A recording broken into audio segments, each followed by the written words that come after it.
Hello students, आज बात करेंगे हम लोग अपने चैप्टर नंबर 2 की। और ये है हमारा एनर्जी। बात करें अगर हम लोग एनर्जी की, तो सबसे पहला क्वेश्चन ये आता है कि why do we need energy. तो हम सब जानते हैं कि कोई भी काम करने के लिए हमको क्या चाहिए, एनर्जी। अब यहां पर जो बात करेंगे वो हम बात करेंगे एक कॉमर्शियल लेवल पे, मतलब बड़े पैमाने पर हमको एनर्जी जो है वो कैसे ऑब्टेन होती है। आप अपने आसपास देखते ही हैं कि जो इलेक्ट्रिसिटी है वो क्या है, वो अ काइंड ऑफ एनर्जी है। ऐसे ही आप जानते हो कि जो सन से आने वाली जो रेज हैं, जिनको सनलाइट हम कहते हैं, वो भी क्या है, अ काइंड ऑफ एनर्जी है। ये सारी जो चीजें हैं इनको हम समझेंगे इसमें। हम अपने आसपास देखते हैं जो एनर्जी के सोर्स हैं वो क्या हैं, जैसे कि पेट्रोलियम प्रोडक्ट्स, उनसे भी तो एनर्जी मिलती है हमें। क्या वुड को अगर देखें, लकड़ी को देखें, उसको बर्न करने पर हमें एनर्जी मिलती है, नहीं मिलती है।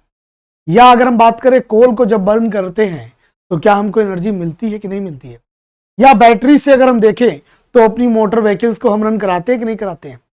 इट मीन्स वे सारे मटेरियल्स जिनसे कि हम काम ले लेते हैं या अपना काम करते हैं, वे सब क्या है, सोर्स ऑफ एनर्जी। तो यहां पर आपको मैं सबसे पहला पॉइंट बता रहा हूं कि अगर बात आए कि एनर्जी के टाइप कितने हैं, तो याद रखिएगा there are two types of energy. One is called non renewable energy. ये नॉन रिन्यूएबल एनर्जी का मतलब क्या हुआ, इसका मतलब ये हुआ कि it can not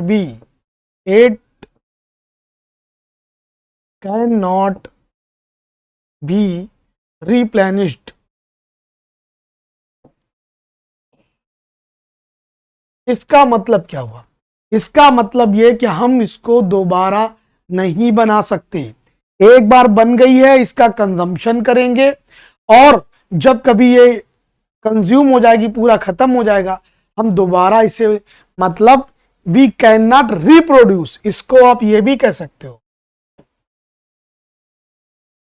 it can not B reproduced. क्यों नहीं कर सकते हैं? अच्छा, ये भी इसमें एक पॉइंट आप कह सकते हो, it takes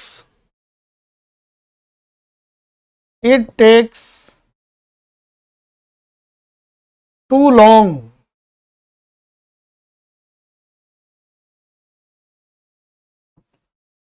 time to produce. Yes, ये भी एक रीजन है। बहुत ज्यादा टाइम चाहिए होता है। वो क्यों चाहिए होता है, उसका एक रीजन है, जरा आप इसको समझे। पहले एग्जाम्पल आप जब देखोगे, इसके एग्जाम्पल देखोगे, जैसे मैंने बात की कोल की, ठीक है, या अगर मैं बात करूं पेट्रोल की, तो ये दोनों ही हमारे पास में कैसे प्रोडक्ट्स हैं, नॉन रिन्यूएबल। अब आप जरा आओ और सोचो इस बात पे कि कोल और पेट्रोल बने कैसे। हम सिर्फ इसकी बात करें, ये नंबर 1 है, अभी हम इसकी बात करेंगे और इसके बाद में पार्ट नंबर 2 की बात करेंगे। लेकिन पहले नॉन रिन्यूएबल की बात कर ले जरा हम कि कोल और पेट्रोल बने कैसे। जब बात आती है कोल की, तो कोल की जो हिस्ट्री है, किसी भी टाइप का कोल हो, एंथ्रासाइट हो, बिटुमिनस हो, ठीक है, कोई भी कोल हो, हुआ क्या कि जब बहुत मिलियन ईयर्स एगो, बहुत लाखों साल पहले हमारी अर्थ पे जो प्लांटेशन था, उसमें उसकी जो ज्योग्राफी थी आसपास की, उसमें चेंजेस आए, जिनसे ये क्या हो गए, ये गिर गए नीचे और इनके ऊपर क्या हुई, बहुत सारी सैंड डिपॉजिट हो गई। जब सैंड डिपॉजिट हो गई तो उसका क्या हुआ, इनके ऊपर प्रेशर बढ़ने लगा। अब जब प्रेशर बढ़ने लगा तो फिर ये धीरे धीरे नीचे जाने लगे। और जैसे जैसे ये नीचे जाते गए तो यहां पर एक बात हुई, एक तो प्रेशर इंक्रीज हुआ, दूसरा जैसे जैसे ये नीचे गए वहां पर क्या होता है, जो टेम्परेचर है, टेम्परेचर वह इंक्रीज होता है।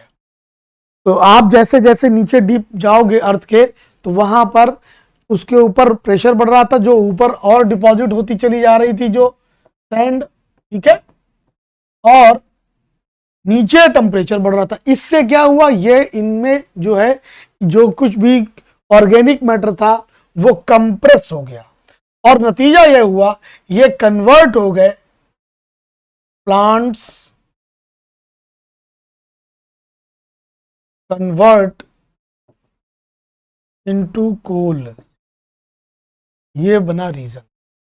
अब आप सोचिए इस प्रोसेस को होने में मिलियन ईयर्स लग गए, तो मान लीजिए हमारा कोल कल को कंज्यूम हो जाएगा जब, तो क्या हमारे लिए पॉसिबल है हम मिलियन ईयर्स तक इस चीज को प्रिजर्व करें और ऐसे बनाएं? तो बना ही नहीं सकते। इसलिए ये कैसे हैं, ये सब के सब जो हैं नॉन रिन्यूएबल है, यानी इनका हम दोबारा जो प्रोडक्शन है वो नहीं कर सकते। अब अगर मैं बात करूं सेकंड पॉइंट जो दूसरा है, वो इसकी पेट्रोल की बात करें, तो पेट्रोलियम प्रोडक्ट्स भी कैसे बने, ये अर्थ की पोजीशन समझिए। और जैसे कि मान लीजिए सी है, अब सी में जितना भी बायोमास है, जितना भी प्लांट है, एनिमल है, ठीक है, तो यहां पर ज्योग्राफिकल चेंजेस आए तो क्या हुआ, इसके ऊपर ढेर सारी सैंड जो है वो डिपॉजिट हो गई, और अगेन वही केस हुआ, at under high pressure and temperature जो कुछ भी इसके अंदर बायोमास था वो क्या हुआ, कन्वर्ट हो गया किसमें, पेट्रोल में। और इसीलिए आप देखते होंगे जो क्रूड ऑयल, जो कच्चा तेल जिसको हम बोलते हैं, उसको निकालने वाली जो मशीनें होती वो आपको कई बार सी में दिखाई देती हैं, क्योंकि सी जो है वो बहुत बड़े सोर्सेस होते हैं इन सब चीजों। हालांकि लैंड पर भी मिलते हैं, लेकिन जो बनने की प्रोसेस है वो यही है। तो हमारे पास में कोल हो चाहे पेट्रोल हो, अच्छा यहां एक बात याद रखिएगा, इनको हम लोग जो है,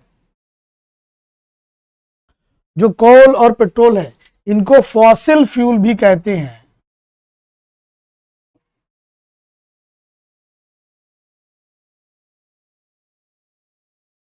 ये क्या कहलाते हैं, फॉसिल फ्यूल कहलाते हैं।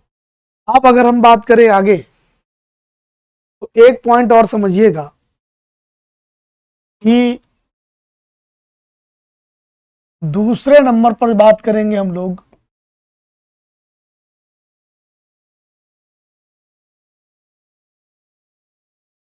रिन्यूएबल एनर्जी की। तो रिन्यूएबल एनर्जी की बात करते हैं तो नाम से ही क्लियर है, रिन्यूएबल है, यानी we can produce by and again, it can be produced, या इसको ये प्रोड्यूस की बजाय हम ये कहें, हम इट कैन बी यूज्ड, हाँ ये है ज्यादा अच्छा रहेगा, it can be used by and again, bar bar use कर सकते हैं आप इसका, है ना, और it will be available for long time,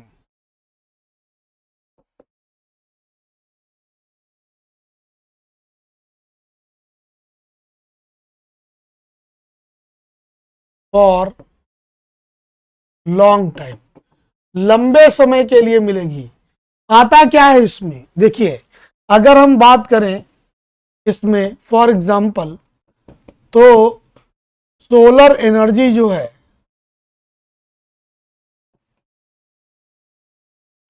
वो आती है इसमें, और अगर हम बात करें विंड एनर्जी, ये भी, ये हमको नेचर में मिल रही है। और आप सोचिए जब तक लाइफ रहेगी अर्थ पर, सोलर और विंड ये तो रहेंगे ही, दूसरा है इसी में बायोमास एनर्जी भी है, बताऊंगा ये कैसे यूज होगी। एक है आपकी जियोथर्मल,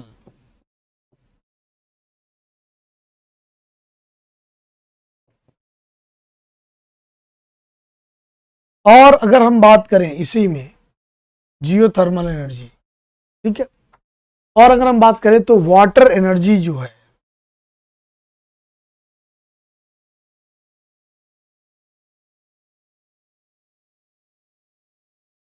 हम इससे भी प्रोड्यूस करते हैं। कैसे बताऊंगा मैं। अब कुछ हम और समझ ले, कुछ ऐसी एनर्जी भी हमें आगे मिल रही हैं जैसे जैसे टेक्नोलॉजी आगे बढ़ रही है। तो तीसरे नंबर पर एक आ रही है जिसको हम बोलते हैं एडवांस।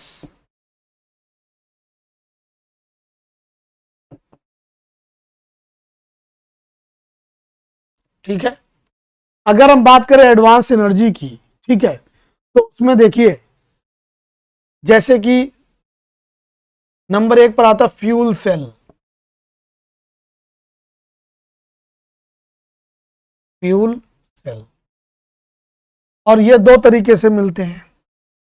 जो बहुत एडवांस लेवल का बनेगा जाकर के वो बनेगा हाइड्रोजन फ्यूल सेल, और एक जो है ऐसा सेल बनाया जा रहा है जो कि एनर्जी प्रोड्यूस करेगा with the help of microbes, उसको बोलते हैं माइक्रोबियल फ्यूल सेल। ऐसे ही हम जानते हैं कि जो बैटरीज हैं, देखिए क्या बन रही हैं बैटरीज।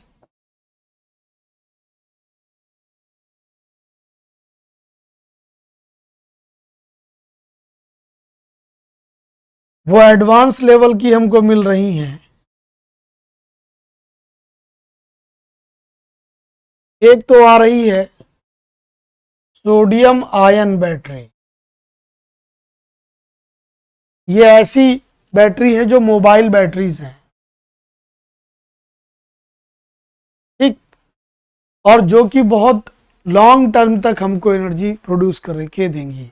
यानी कि इनको हमने एक बार रिचार्ज कर लिया और ये हमें लॉन्ग टर्म के लिए एनर्जी दे देंगी। ठीक है, ऐसे ही इसी में बहुत एडवांस एक और है जो ऑलरेडी चल रही है, that is lithium ion battery. तो ये हमारी कैसी है एडवांस एनर्जी है, ठीक है, जिनका आप देख रहे हो नाउ अ डेज। इन्हीं सब की वजह से, लिथियम बैटरी की वजह से आज जो इलेक्ट्रॉनिक व्हीकल्स हैं उनमें किस तरीके से हर एक कैटेगरी पे, चाहे बाइक हो, चाहे ई रिक्शा हो, चाहे कि इलेक्ट्रॉनिक कार्स हो, ठीक है, इलेक्ट्रॉनिक ट्रक्स हो, वो आने लगे। क्यों? क्योंकि इनका एडवांसमेंट हो गया। नहीं तो ये क्या था, अदरवाइज ये सब क्या चल रहे थे, ये किस पे चल रहे थे, हमारे जो नॉन रिन्यूएबल एनर्जीज थी, यानी कि कोल और पेट्रोल, उनसे चलने वाली ये सारी चीजें थी, लेकिन इन पर शिफ्ट कर गए। अब उसका बेनिफिट हमको क्या मिल रहा है, उसका सबसे बड़ा बेनिफिट क्या मिल रहा है कि देखिए, अगर हम बात करें स्पेशली कोल एंड पेट्रोल की, तो कोल और पेट्रोल ये आप जानते हो, these are the coal and petrol, और इसमें और मैं बता दूं आपको नेचुरल नेचुरल गैसेस भी हैं।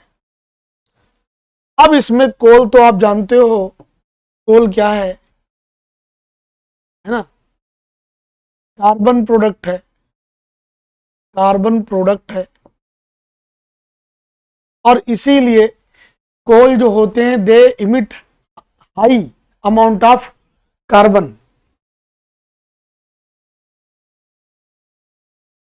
दे रिलीज हाई अमाउंट ऑफ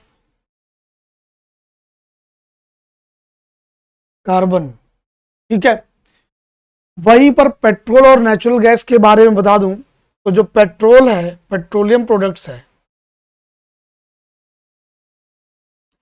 जो पेट्रोलियम प्रोडक्ट्स हैं ये कैसे होते हैं, ये मेनली जो सोर्सेस हैं ये हाइड्रोकार्बन्स के हैं।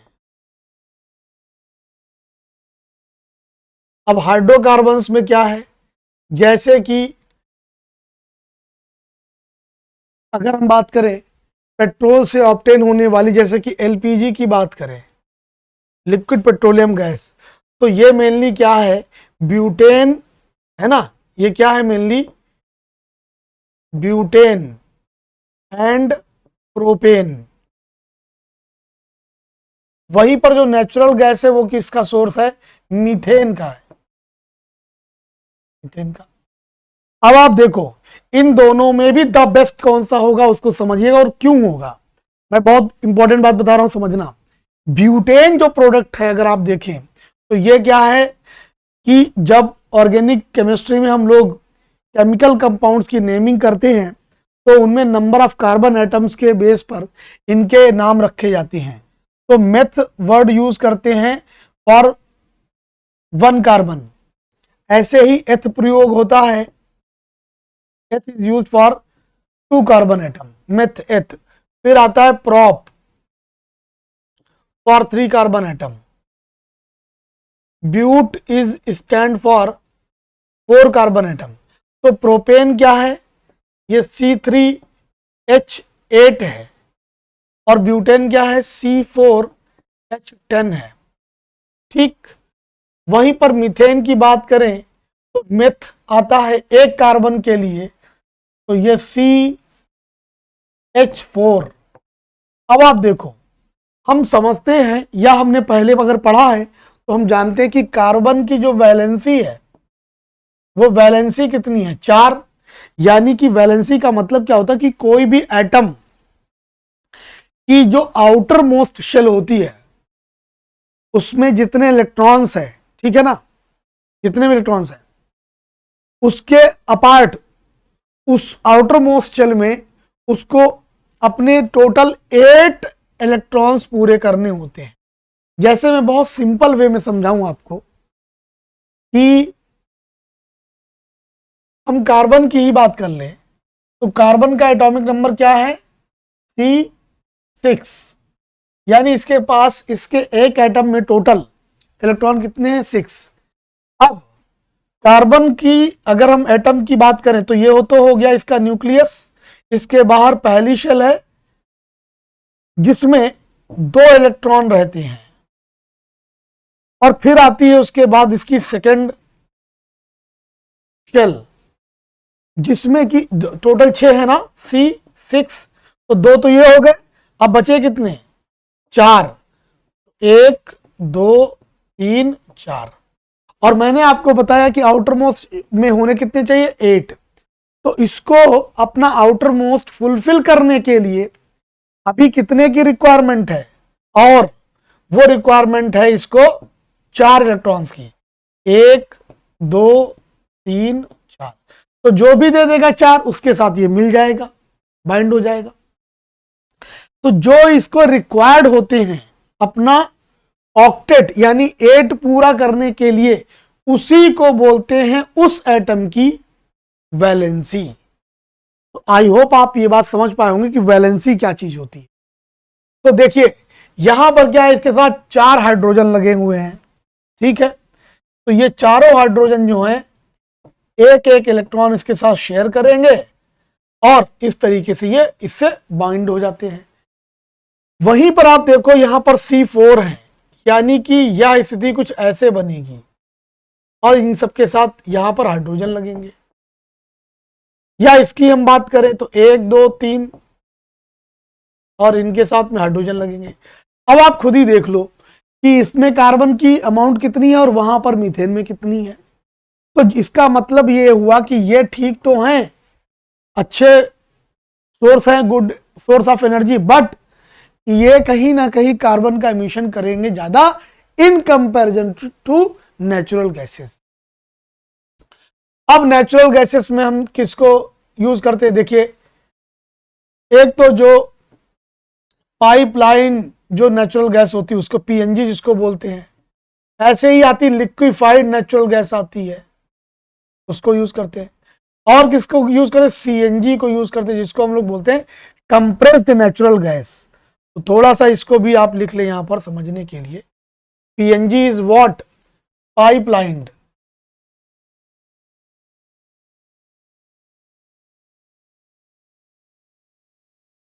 Natural gas. ये कैसी है? लिक्विफाइड, लिक्विफाइड नेचुरल गैस है। ये कैसी है? कंप्रेस्ड,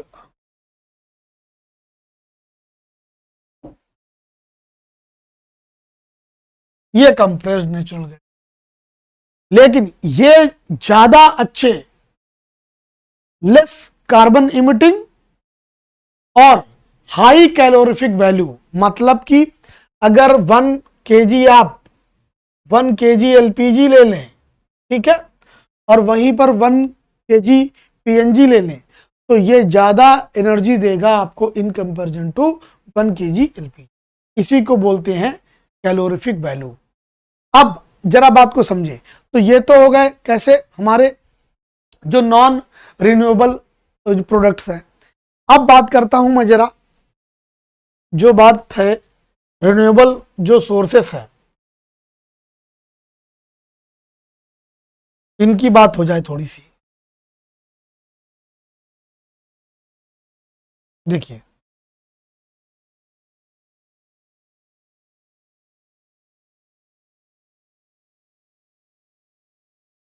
अब जो रिन्यूएबल एनर्जी है, इसमें अगर आप देखें तो इनको हम ज्यादा बढ़ावा क्यों दे रहे हैं? हमारे पास में दरअसल एक टारगेट है, और वो टारगेट क्या है?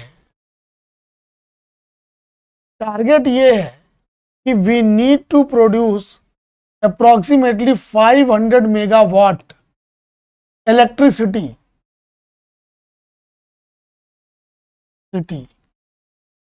अप टू 2030, 2030 तक हमें इतनी प्रोड्यूस करनी है।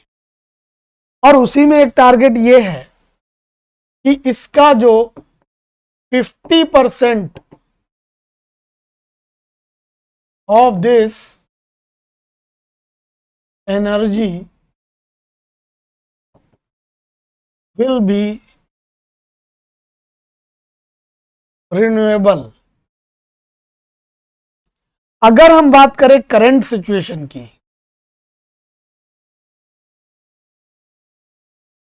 तो करंट में हम लगभग 420 मेगावाट प्रोडक्शन करते हैं, जिसमें आप समझिएगा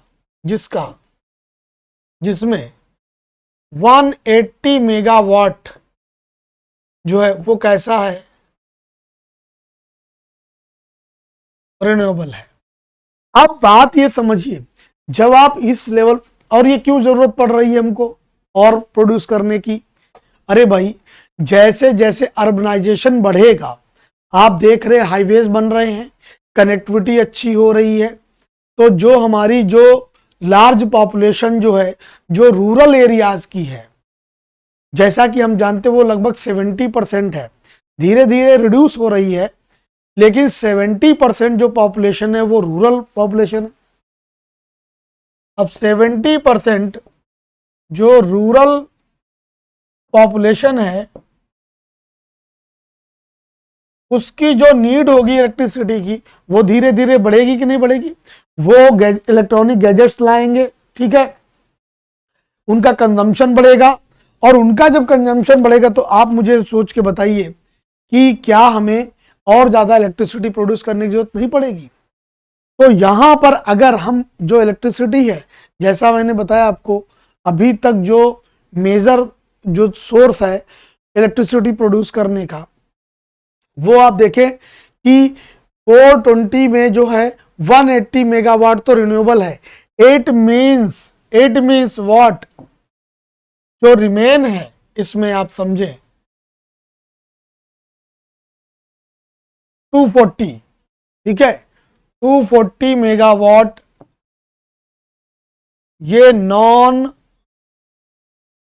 रिन्यूएबल सोर्स से प्रोड्यूस हो रही। और स्पेशली याद रखिएगा, ये कोल थर्मल एनर्जी है, ये आप समझ लें। क्या बेसिक प्रिंसिपल है इस चीज का? बेसिक प्रिंसिपल ये है कि हम क्या करते हैं, जो वाटर बॉडीज हैं, ठीक है, या वाटर टैंक है, उनको इस कोल की हेल्प से हम क्या करते हैं, हीट करते हैं, हीट करते हैं। और जब ये हीट करते हैं तो क्या होता है, यहां पर जो वेपर बनती है, वाटर वेपर,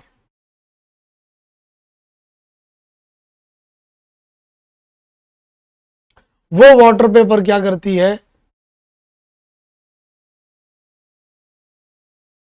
वो यहां पर इसके आगे लगी हुई जो टरबाइंस है उनको रोटेट कराती है, और उनके रोटेशन से ही प्रोड्यूस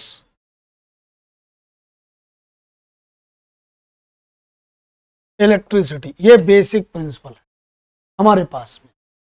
अब आप समझिए, तो जैसा मैंने बताया कि जो नॉन रिन्यूएबल सोर्सेस हैं जैसे कि कोल, उनकी लिमिटेशन है और वो धीरे धीरे जो है वो डिप्लीट हो रहे हैं, कम हो रहे हैं। तो जब वो कम हो जाएंगे तो हमको जो है कहीं ना कहीं हमारी जो आगे डिपेंडेंसी है वो रिन्यूएबल सोर्सेस पे ही बढ़ेगी। इसलिए ज़्यादा से ज़्यादा इन चीज़ों को हम बढ़ा रहे हैं। अब क्या जरा देखें, जो हमारे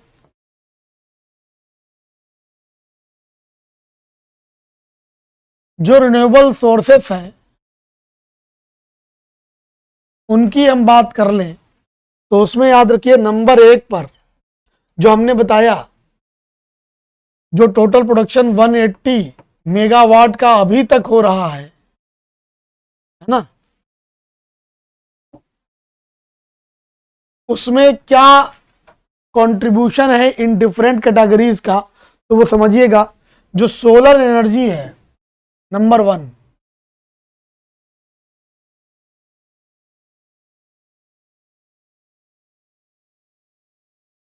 सोलर एनर्जी की हम बात करें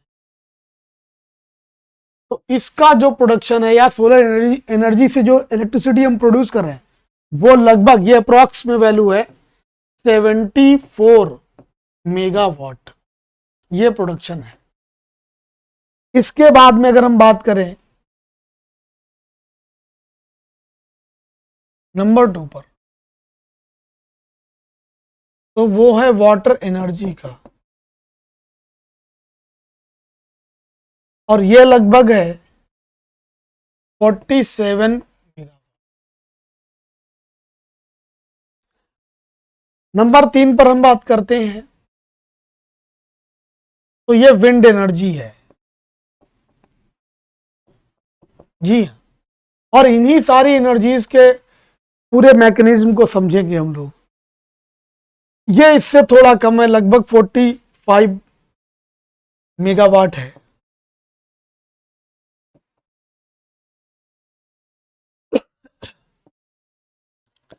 नंबर 4 पर अगर हम बात करें तो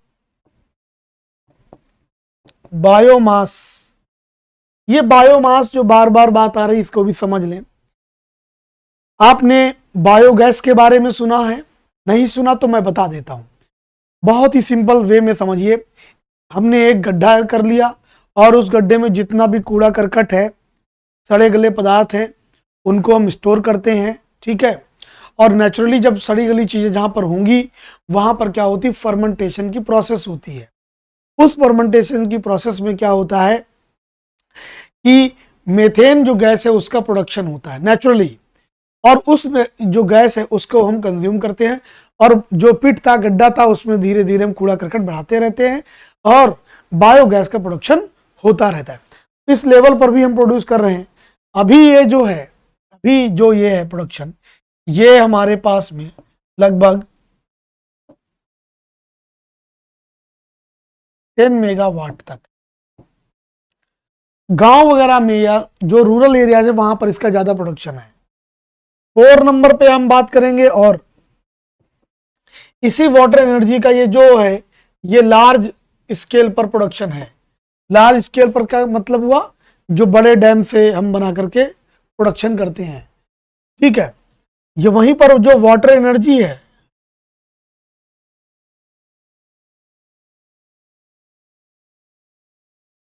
स्मॉल लेवल पे जो प्रोडक्शन वो लगभग 5 मेगावाट वो प्रोड्यूस हो रही है। इस तरीके से ये सारा कंट्रीब्यूशन चल रहा है जो कि रिन्यूएबल एनर्जी में है। अब बात करते हैं सबसे पहले ये जो सोलर एनर्जी है, सोचिए जरा कि सोलर एनर्जी से जो इलेक्ट्रिसिटी है वो प्रोड्यूस कैसे हो रही है। बहुत ही इंटरेस्टिंग पॉइंट है और इसी से क्वेश्चन आया हुआ है। आइए हम लोग समझते हैं। नंबर 1 पर हेडिंग डालते हैं,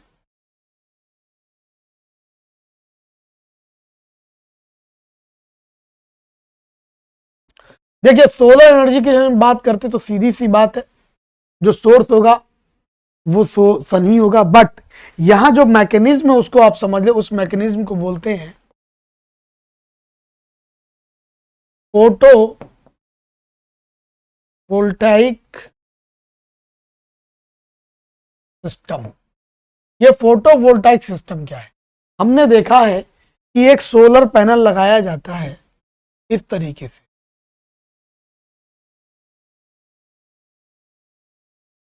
ठीक है, और जिसमें क्या होते हैं, जिसमें कि लेंस लगे होते हैं, ठीक है, जिसमें कि लेंस लगे होते हैं, और ये लेंस जो होते हैं ये सनलाइट को ट्रैप करते हैं। लेकिन बेसिक चीज है कि आखिर इस सोलर पैनल से, ये क्या है हमारा, ये सोलर पैनल है, ठीक है, this is our solar panel.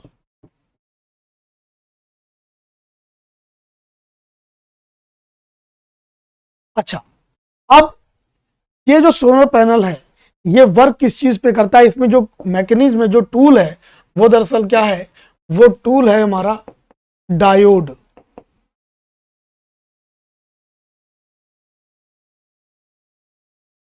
ये डायोड क्या चीज है? देखिए डायोड जो है दरअसल वो एक सेमी कंडक्टर जो मटेरियल या जो कह सकते हो एलिमेंट है, उनकी हेल्प से बनने वाला ये डायोड होता है। और ये जो डायोड है ये कहलाता है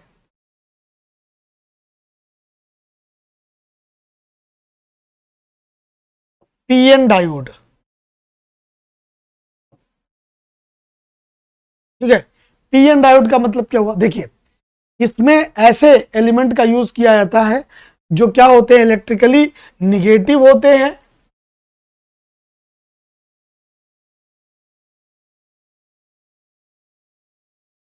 और इलेक्ट्रिकली पॉजिटिव होते हैं।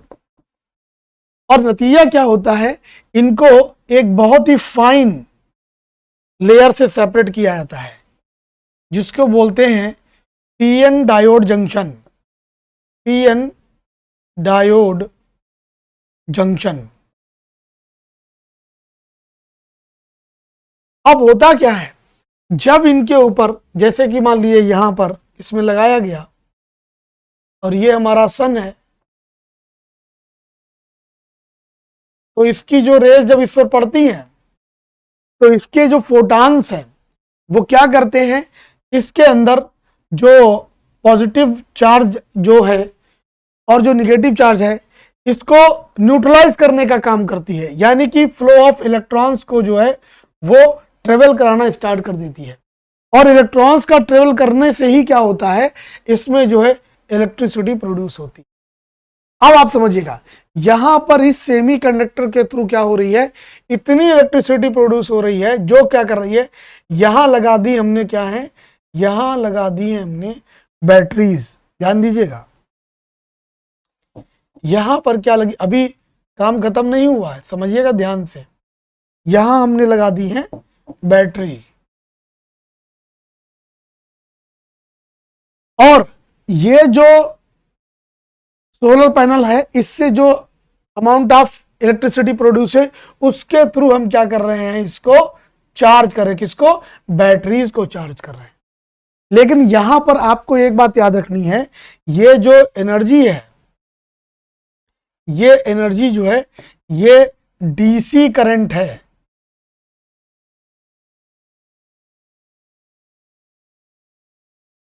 या इसको अभी आप समझें, इसको इसको हम छोड़ दें। तो यहां पर क्या हुआ, बैटरीज में आ गया। अब इस बैटरी में आप जानते हो बैटरी में जो भी इलेक्ट्रिसिटी होगी वो कैसी होगी, डीसी होगी, ठीक है। डायरेक्ट होगी। तो हमने क्या किया, एक और अप्लायंस यूज किया, इसमें कनेक्ट किया किसको, इन्वर्टर को। ये देखिए ये आ गया क्या हमारा इन्वर्टर। और आप जानते हो कि जो इन्वर्टर है उसको हम लोग अपनी जो घरों की वायर लाइन्स होती हैं उनमें कनेक्ट करते हैं। क्यों कनेक्ट करते हैं, क्यों, क्योंकि इन्हीं से तो हम चलाएंगे अपने इलेक्ट्रॉनिक गैजेट्स, जैसे कि बल्ब है, फैन है, टीवी है। और ये सारे जो हैं वो सब के सब क्या कंज्यूम करते हैं, जो अल्टरनेट करंट है। अल्टरनेट करंट का मतलब होता है कि एक बार आगे की ओर इलेक्ट्रिसिटी जाना और एक बार पीछे की ओर जाना, उसकी डायरेक्शन चेंज होती है, इसीलिए वो अल्टरनेट करंट है। लेकिन बैटरी से जो लाइट जाएगी इस इन्वर्टर में, दैट इज डीसी। तो डीसी को एसी में कन्वर्ट करने के लिए what do we need, inverter की जरूरत। तो यहां पर 2-3 क्वेश्चन बहुत इंपॉर्टेंट बनना, उनको बहुत ध्यान से समझिएगा। एक तो पॉइंट ये बना, पहला पॉइंट ये है कि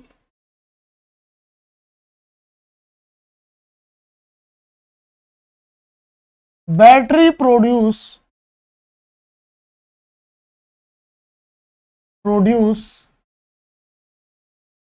DC current.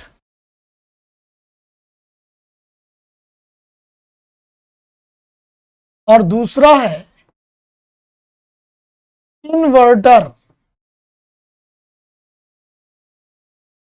Changes DC current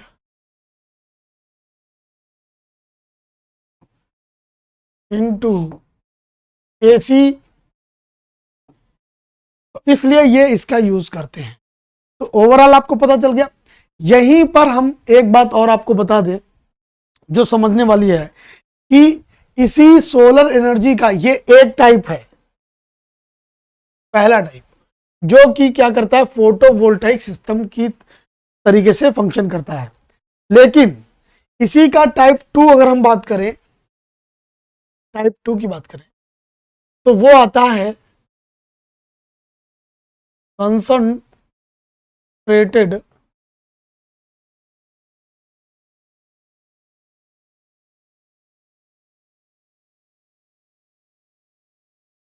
solar energy. अब देखिए ये हालांकि बहुत कम होता है, इस तरीके से कम प्रोड्यूस करते हैं, बट प्रोड्यूस करते हैं। तो सेकेंड टाइप है ये, कभी कभी इससे क्वेश्चन आता है। और वो क्या चीज है, देखिए यहां पर हम क्या कर रहे हैं, अगेन सोलर पैनल लगा हुआ है, ठीक है, सोलर पैनल लगा हुआ है हमारा। और इस सोलर पैनल से हम क्या कर रहे हैं, हम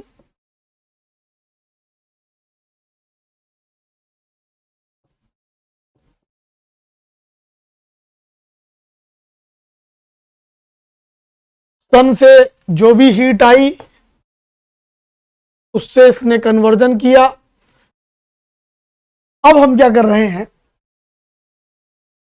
जब इसमें जो जो भी हीट आ रही है, ठीक है, उसका हम यूज क्या कर रहे हैं, उसका हम यूज कर रहे हैं वाटर को बॉयल करने में।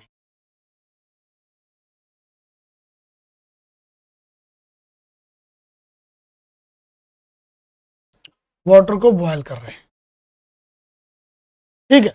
अब वाटर को बॉयल कर रहे हैं और यहां पर एक क्या लगा रखा है, सेफ्टी वॉल या ऐसा सोर्स जिससे कि स्टीम बहुत तेजी से बाहर आती है। और यहीं पर हम क्या करेंगे, टरबाइन को लगा देंगे, ठीक। तो ये राउंड करेगा जब, तो इससे भी क्या होगा, इलेक्ट्रिसिटी प्रोड्यूस होती। बट ये जो चीज है ना, ये स्मॉल लेवल पर हमारी वर्क करती है। मेजर लेवल पर हमारे जो प्रोडक्शन है वो किस चीज का है, जो वो हमारा इस तरीके से सोलर एनर्जी के थ्रू प्रोडक्शन है। तो आई होप आपको ये बात समझ में आई होगी, ठीक है ना। चलिए अब इसके बाद में हम लोग देखेंगे विंड एनर्जी, तो इसके बाद में हम लोग देखेंगे जो वाटर एनर्जी है उसको। अब बात करेंगे हम लोग अपने टाइप नंबर 2, और जो टाइप नंबर 2 है वो हमारा है, नंबर 2 पे आता है hydro power energy. Hydro power energy. अब देखिए यहां पर आप देख सकते हो कि वर्ड क्या लगा हुआ है, जो वर्ड लगा हुआ है दैट इज हाइड्रो, और हाइड्रो वर्ड रिप्रेजेंट करता है किसको, यानी कि वाटर को। कहीं पर भी अगर ये वर्ड यूज हुआ इट मींस वो रिप्रेजेंट किसको करेगा, वाटर को। अब आप ये सोचो कि इस पावर को जनरेट करने के लिए जो मेन एलिमेंट है, जो मेन मटेरियल है, दैट इज वाटर। कैसे ये बनती है, बहुत बेसिक एक इसका कॉन्सेप्ट समझिएगा।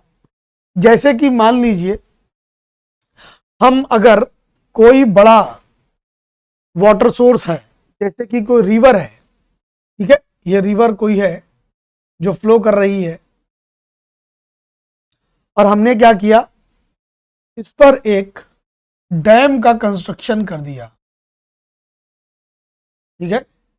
हमने किसका कंस्ट्रक्शन किया है, डैम का। अब ये डैम क्या करेगा, ये डैम एक प्रकार से एक ऑब्स्टेकल है, अवरोध है, तो क्या करेगा, ये अपने पीछे जो वाटर आ रहा है, जो वाटर आ रहा है इसको ये होल्ड कर लेगा। और चूंकि डैम की हाइट बहुत होती है तो एक हाइट तक ये इसको फिल कर लेगा। अब उसके बाद में क्या होता है, जब ये फिल हो जाएगा तो यहां पर हम एक होल करेंगे, एक पास देंगे, और जिसके थ्रू क्या होगा, वाटर जो है वो आएगा। और वाटर जब आएगा तो यहां पर हम क्या करेंगे, इसके आगे टरबाइन लगा देंगे, इसके आगे हम क्या करेंगे, एक टरबाइन लगा देंगे। ये जो टरबाइन है इस पर जब वाटर बहुत फोर्स के साथ पड़ेगा तो टरबाइन मूव करेगी, और टरबाइन के मूव करने से इलेक्ट्रिसिटी जनरेट होगी। अब यहां पर जो कॉन्सेप्ट है वो समझिएगा। देखिए दो टाइप की एनर्जी की बात कर रहा हूं। एक एनर्जी होती है जिसको हम बोलते हैं पोटेंशियल एनर्जी,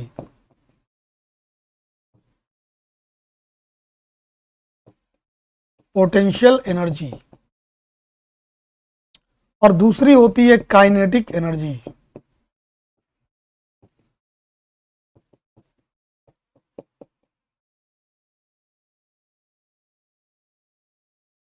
ठीक है, तो ये आती है पोटेंशियल अपनी पोजीशन की वजह से, जिस जो भी उसकी स्थिति हो, है ना, और ये आती है अपनी स्पीड की वजह से।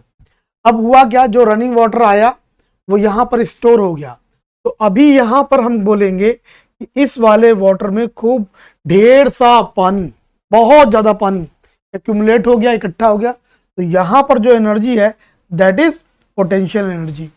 अब इसको जब हम एक बहुत नैरो पाथ से फ्लो करने देते हैं तो यहां पर जो है ये पोटेंशियल एनर्जी कन्वर्ट हो जाता है किसमें, काइनेटिक एनर्जी में।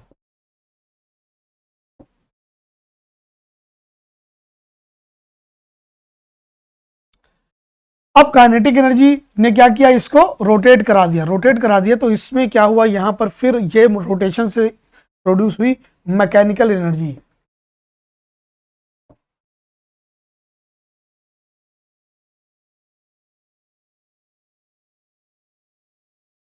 मैकेनिकल एनर्जी, और इस मैकेनिकल एनर्जी से बाद में हमने क्या किया, जो है वो अपने जो इलेक्ट्रॉनिक गैजेट्स हैं ना, उनको हमने यूटिलाइज किया, तो मैकेनिकल एनर्जी से कन्वर्ट हो रहे किसमें, इलेक्ट्रिकल एनर्जी में।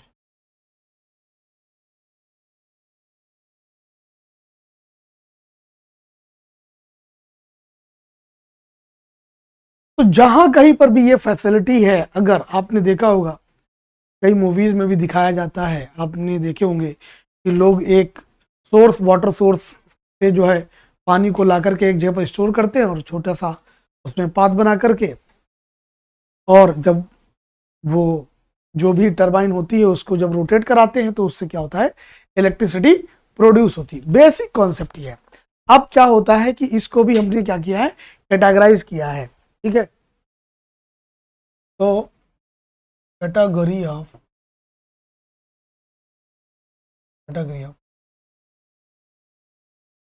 Hydro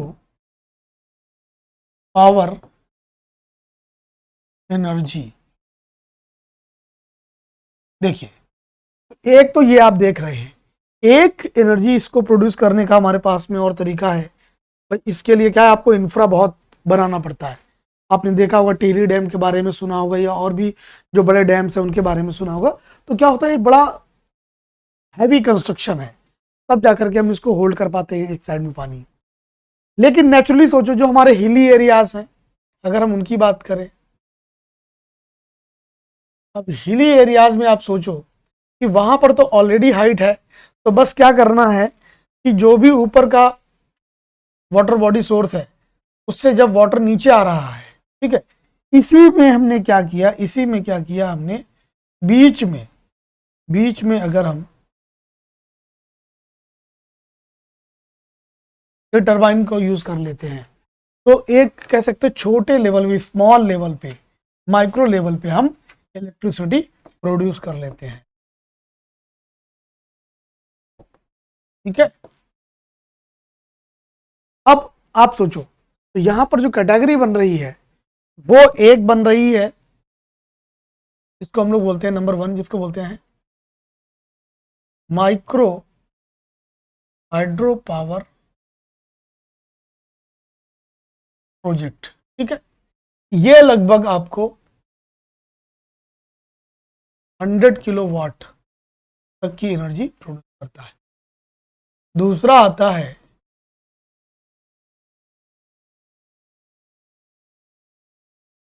small hydro power project. ये जो है, अब इन्हीं एरियाज में ये तो चलते हुए पे ही लगा दिया।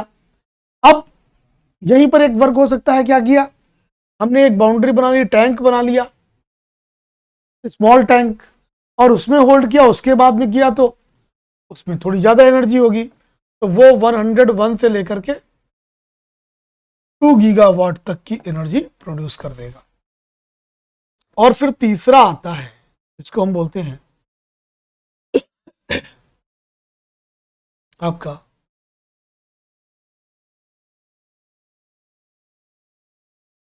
लार्ज। ये जो होते हैं, ये मोर देन 25 से ऊपर किलोवाट जो होता है, गीगावाट, उससे ज़्यादा का प्रोडक्शन करते हैं, जैसे कि जो डैम्स होते हैं। तो लार्ज जो पावर प्रोजेक्ट्स हैं, उनका अगर आप बोलो तो जो डैम्स बनते हैं, वहां पर आप इनको देख सकते हो। तो इस तरीके से जो है वो हाइड्रो पावर एनर्जी का प्रोडक्शन होता है। मैंने आपको बताया कि अगर हाइड्रो पावर एनर्जी का आप देखें, प्रोडक्शन देखें, तो वो लगभग 47 गीगावाट करंट में प्रोडक्शन है। ठीक है, अब आते हैं हमारे नंबर 3, विंड पावर एनर्जी।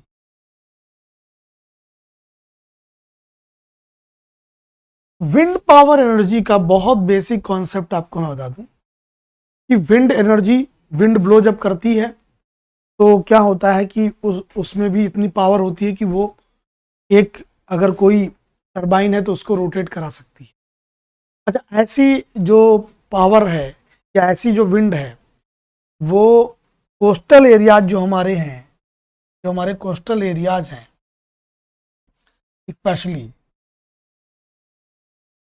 यहां पर आपको ये ज्यादा देख, क्योंकि कोस्टल एरियाज में क्या होता है, एक तरफ सी है ना, इधर लैंड एरिया है, तो टेम्परेचर के डिफरेंस से यहाँ पर जो है क्या होती है, विंड बहुत तेज बनती है। तो ये वो एरिया है जहाँ पर आप अच्छे से विंड टरबाइन जो होती है उनको यूज कर सकते हैं। और भारत में आप देख सकते हो कि कोस्टल एरिया की बाउंड्री बहुत बड़ी है, तो इन जगहों पर तो हम इनका यूज कर सकते हैं। अब इसमें भी जो बेसिक कॉन्सेप्ट है वो क्या है, देखिए कि जो मैकेनिकल एनर्जी है उसका कन्वर्जन हम कर रहे हैं किसमें, इलेक्ट्रिक एनर्जी में। कैसे? विंड जो टर्बाइन्स है, अगर आपने उनको देखा है, कुछ इस तरीके से दिखती है वो।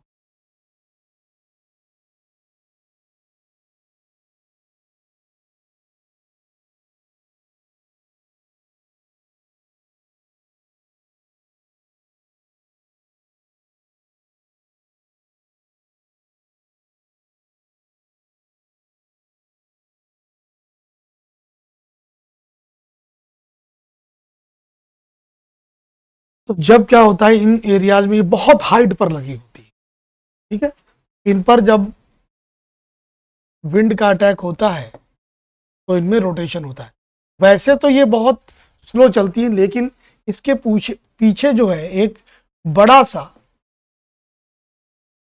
गियर बॉक्स लगा होता है। और वो गियर बॉक्स कैसा होता है कि ये तो बहुत स्लो मूवमेंट करती है, ठीक है ना, लेकिन उसके अंदर जो गियर बॉक्स है उसमें बहुत से व्हील्स लगे होते हैं, बहुत से व्हील्स होते हैं। और वो व्हील्स इस तरीके से लगे होते हैं कि इस स्लो मोशन को बहुत फास्ट स्पीड में कन्वर्ट कर देते हैं। और फिर ये होती हुई जो इलेक्ट्रिसिटी है वो हमारे जो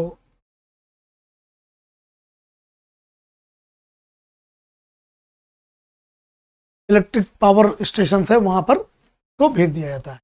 तो यहां पर क्या हो रहा है, इसमें भी जो कॉन्सेप्ट लग रहा है वो क्या है,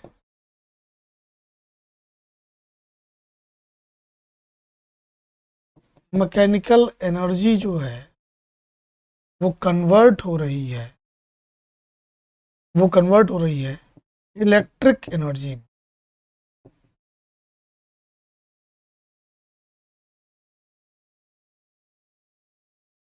और यहां पर एक बात मैं बता दूं कि जो टोटल प्रोडक्शन है,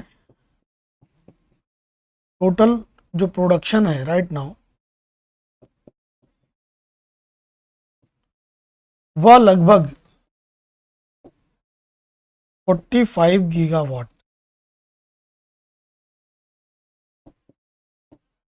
45 गीगावाट का विंड पावर एनर्जी से प्रोडक्शन हो रहा है।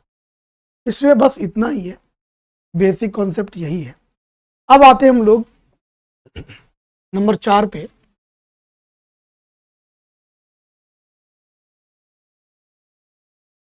Ocean energy.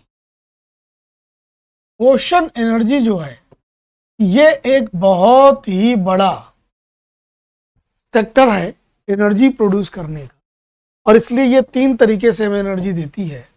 किस किस तरीके से मिल सकती है? नंबर 1 तो देखिए, ओशन जो वेव्स हैं उनके थ्रू, और इसी में है टाइड एनर्जी है, और इसी में है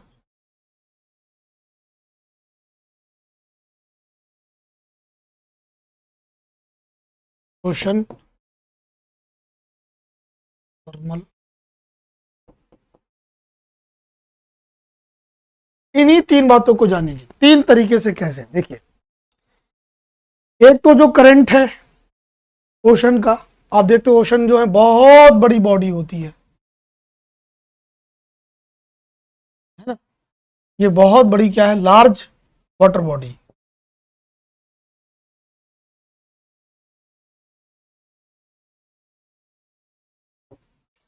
अब इसमें क्या है, हाई वेव्स उठती हैं, अमाउंट ऑफ वाटर बहुत ज्यादा होता है। अब यहां पर ये दोनों मिलकर के जब हाई टाइड्स आते हैं, है ना,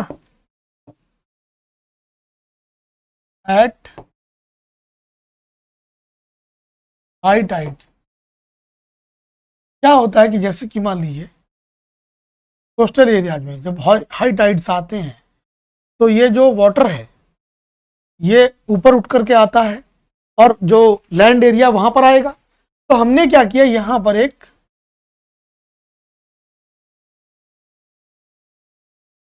बड़ी सी कॉम्पैक्ट बॉडी बना दी। तो इससे क्या हुआ, हाई टाइड्स पे ये वाटर जो है ये एक साइड में पार कर जाएगा और इस साइड में क्या होगा, ये स्टोर हो जाएगा, इधर ये स्टोर हो गया।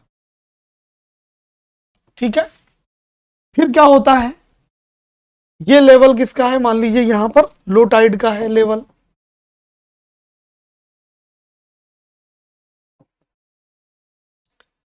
जब लो टाइड हुआ तो हमने क्या किया, यहां पर क्या कर रहा है, इसमें ओपनिंग बना दी है और अगेन फिर से वही वाटर बहुत फोर्स के साथ फ्लो होगा और यहां पर हमारी टरबाइन लगी हुई है।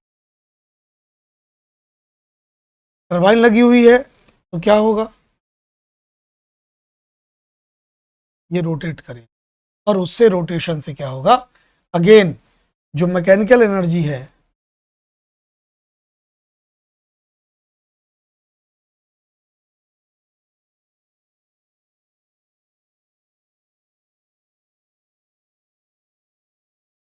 वो कन्वर्ट हो जाएगी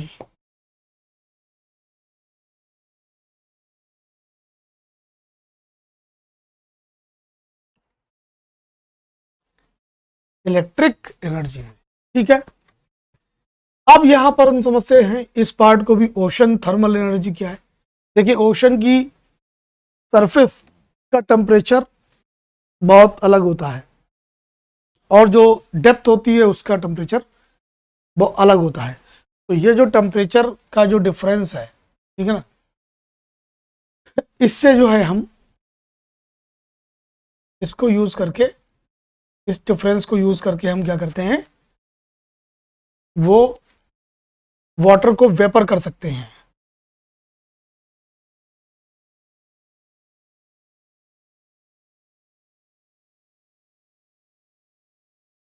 और अगेन वाटर वेपराइज कर लिया हमने तो फिर वही बात आई, क्या किया हमने, यहाँ पर फोर्स के साथ उसको स्टीम को रिलीज किया और यहाँ जो भी टरबाइन लगी होगी वो रोटेट करेगी और उससे भी इलेक्ट्रिसिटी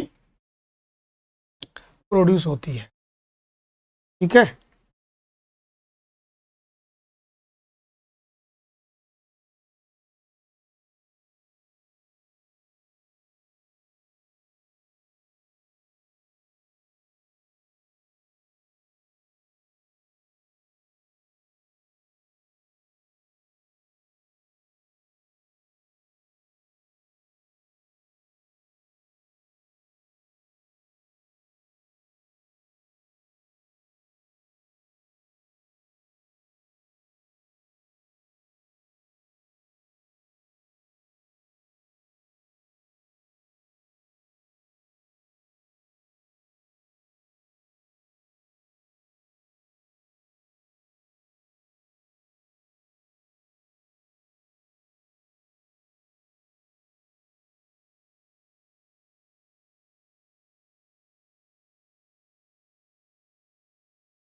अब इसमें एक सबसे बड़ी बात यह है कि ये वाले क्या हैं, अभी ये हमारी फ्यूचर प्रोजेक्ट है, याद रखिएगा ये क्या है, फ्यूचर प्रोजेक्ट। और इन पर जो वर्क है वो चल रहा है और एक्सपेक्टेड है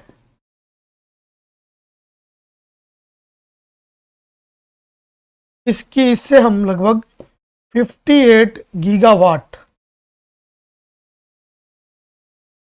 वो एनर्जी प्रोड्यूस करेंगे।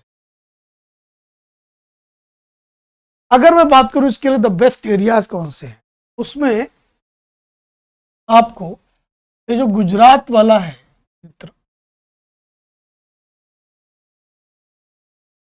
यहां पर ये आपको मिलेगा। इसमें भी देख सकते हो, क्यों, ये देख सकते हैं आप, गल्फ है, गल्फ बना रही है यहाँ पे, तो क्या होता है कि बहुत हाई स्ट्रीम से जब वाटर आएगा तो यहाँ पर स्टोर हो जाएगा। इसलिए एक तो जो बे ऑफ कच्छ है और बे ऑफ खंबात है, यहां पर आपको ये दो वो रीजन्स मिलते हैं जहां पर हम इसको यूज कर सकते हैं। ठीक है, आइए अब चलते हैं, अब देखते हैं हम लोग फिफ्थ नंबर पे कौन सी है। तो वो है हमारी बायोमास एनर्जी। देखिए,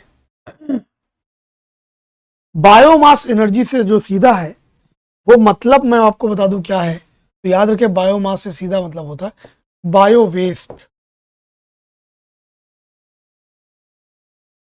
अब ये बायो वेस्ट क्या हो सकता है, देखिए,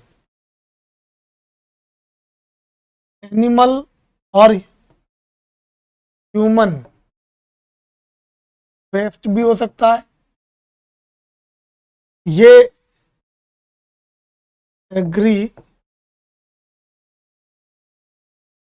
एग्रीकल्चरल वेस्ट भी हो सकता है, ये जो हमारा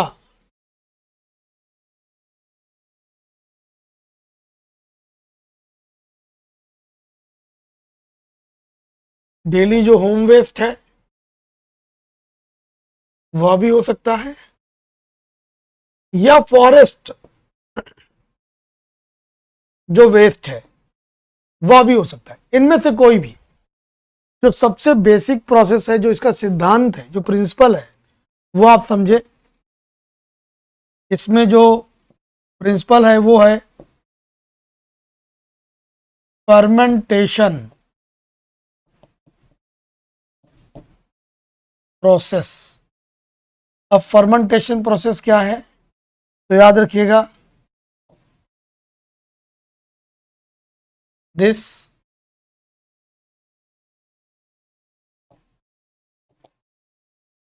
is done by such microorganism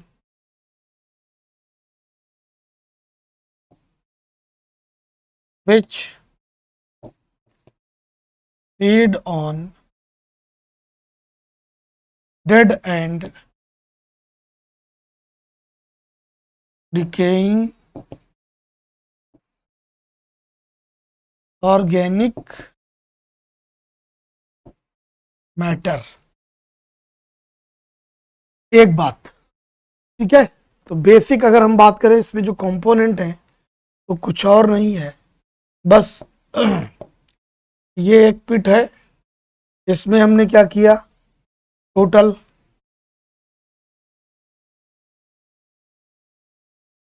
biomass waste ले लिया, फिर इसको इसमें फर्मेंटेशन की प्रोसेस होने दी, ठीक है, और इसमें जो है वो एक गैस प्रोड्यूस होगी, तो बस उसको आप जाने, जो गैस है वो कौन सी बन रही है, दैट इज मीथेन।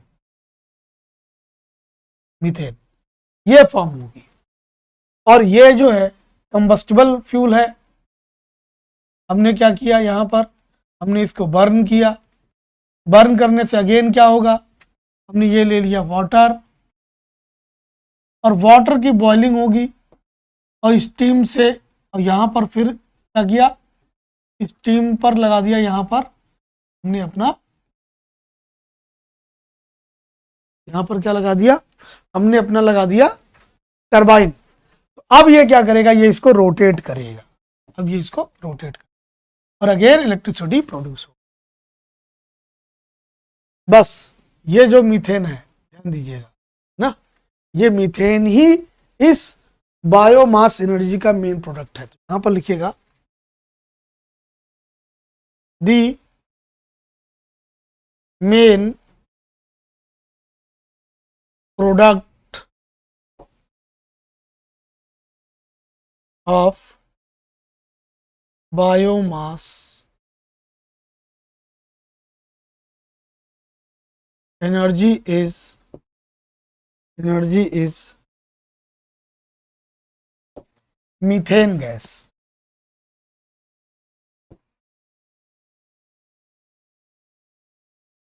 ठीक है,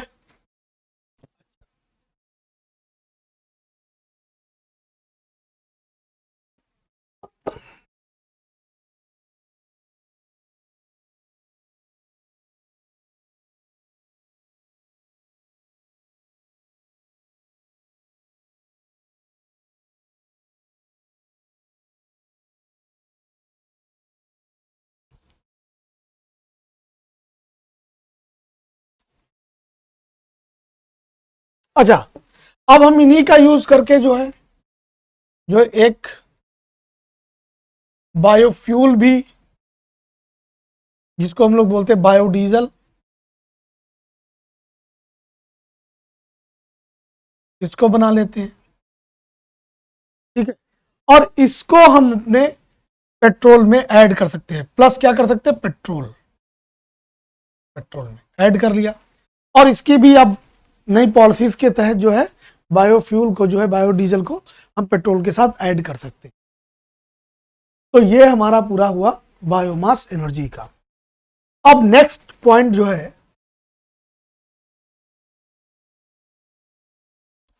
6 नंबर पे हम बात करते हैं।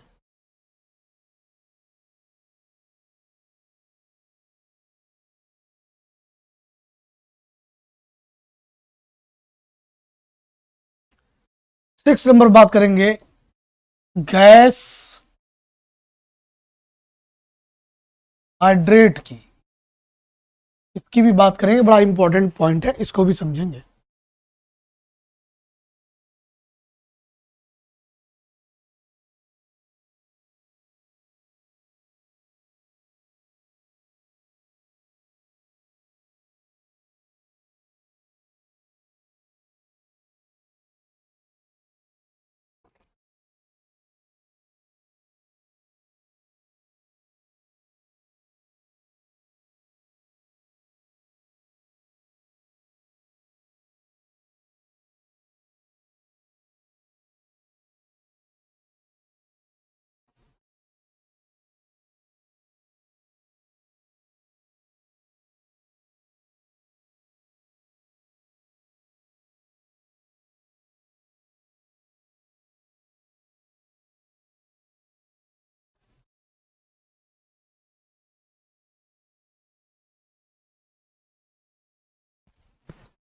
तो देखिए, अगर हम बात करते हैं गैस हाइड्रेट की, तो इसको देखिए, ये कहां पाई जाती है?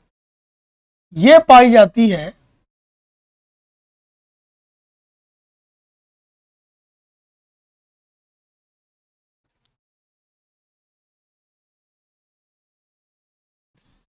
ये पाई जाती है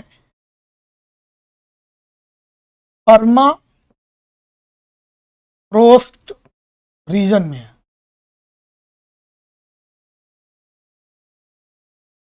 ठीक है, ये वहां पाई जाती है।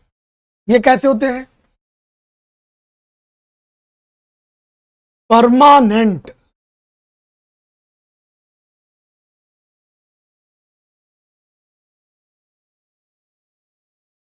फ्रीज।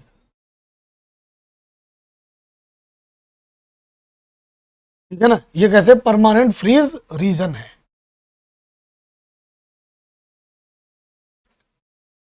ये आपको कहां मिलेंगे? जो हिमालय रेंज है वहां पर ऊपर ऐसे रीजन होते हैं।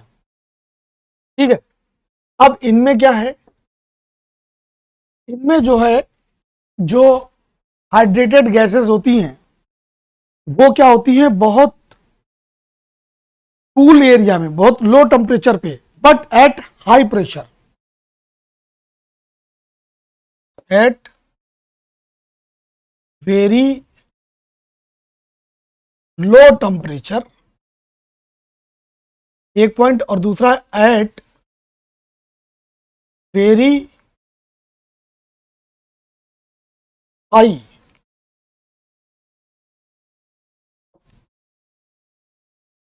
हाई प्रेशर, ठीक है। क्या है, हाइड्रेटेड गैस जो होती है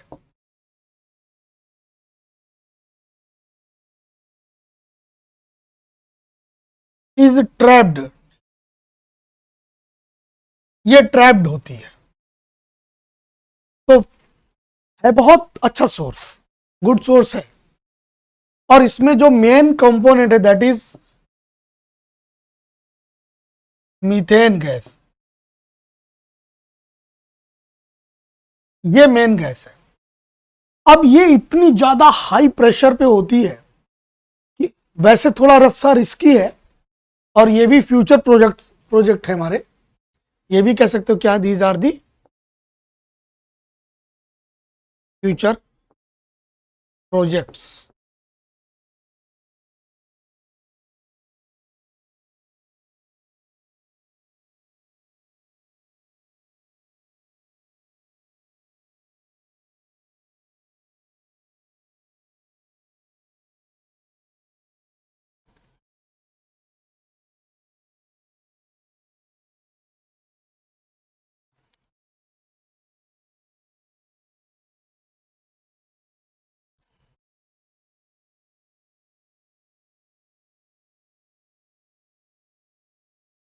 तो ये जो ये जो आपको मिलेगी इन रीजन में, है ना।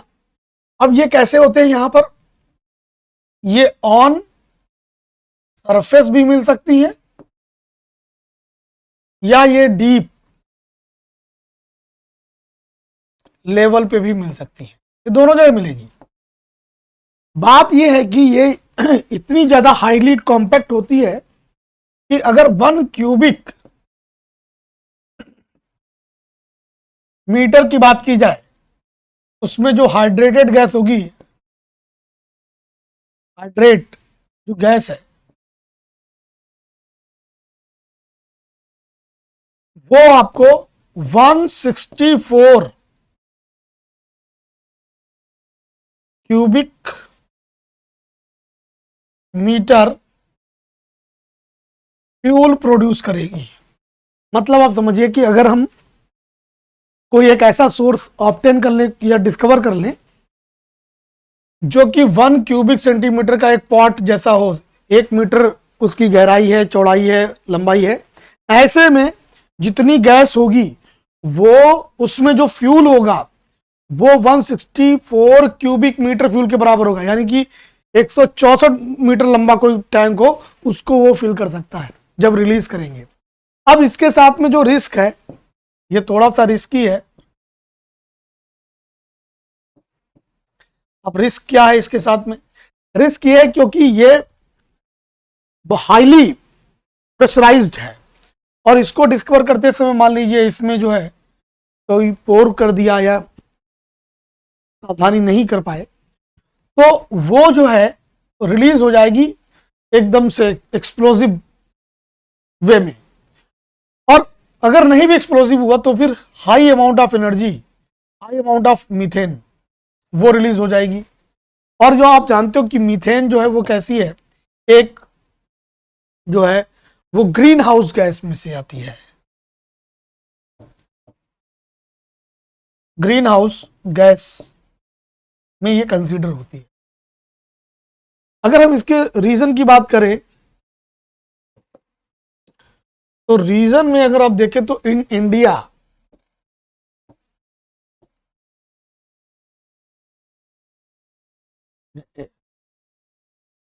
एट लद्दाख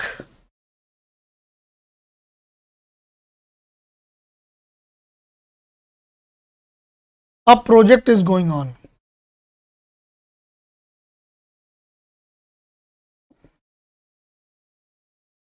वहां पर एक प्रोजेक्ट चल रहा है और उसमें अगर कोई भी सफलता मिलती है तो ये हमारे लिए एक गुड सोर्स ऑफ एनर्जी होगा।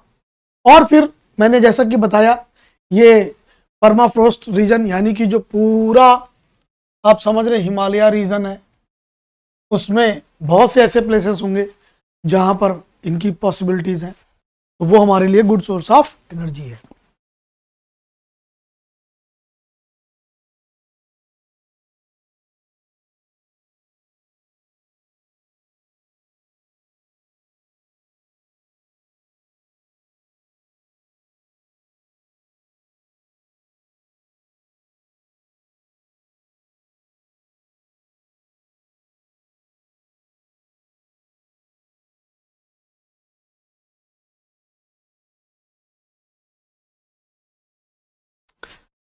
अब आइए 7 नंबर पे हम बात करेंगे, जो है वो है हमारे न्यू एनर्जी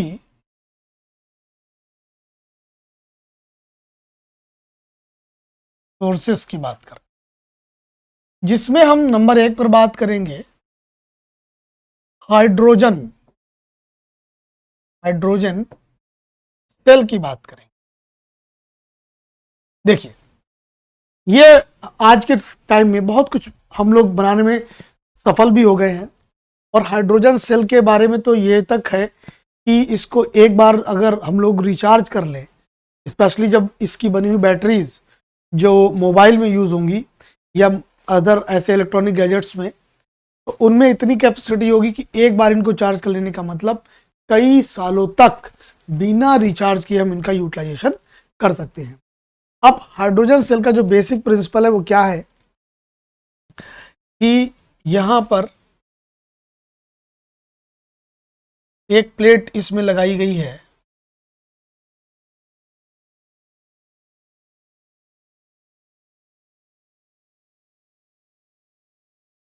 एनोड की, और इसके ठीक पीछे एक लगाई गई है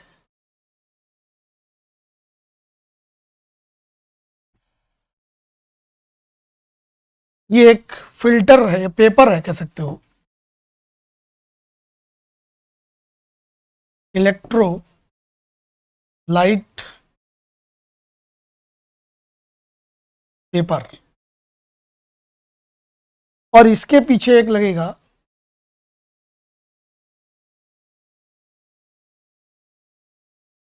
और फिल्म लगेगी। ये प्लेट हाइड्रोजन कंटेनिंग होगी।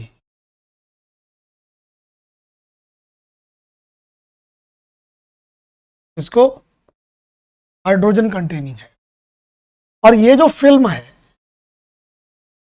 जो इलेक्ट्रोलाइट है, ये वर्क करेगी किसकी? सेमी परमिएबल मेम्ब्रेन की, semi permeable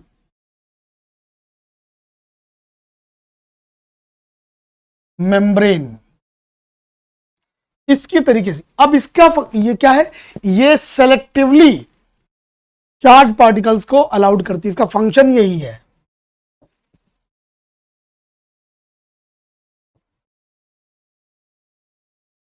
it allows selectively to the charge particles। और यहां पर हम क्या करते हैं, जो इलेक्ट्रोलाइट है प्लेट यहां पर पेपर, ठीक है ना, ये अलाउड करेगा सिलेक्टिवली चीजों को। अब इसमें क्या करते हैं, जो हाइड्रोजन की जो प्लेट लगी हुई है, इसमें हम एक कैटालिस्ट को यूज करते हैं, और ये कैटालिस्ट क्या करेगा, इस हाइड्रोजन को ब्रेक करेगा हाइड्रोजन आयंस में और इलेक्ट्रॉन्स में। हाइड्रोजन जो आयंस हैं वो पास होकर के इस एनोड पर आ जाएंगे, यहां पर,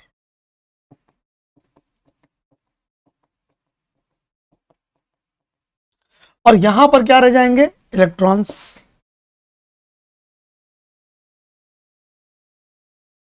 अब क्या होता है देखिएगा ध्यान से, हमने एक टर्मिनल यहां पर और एक टर्मिनल यहां बनाया, और इसमें जो है वो कनेक्ट कर दिया।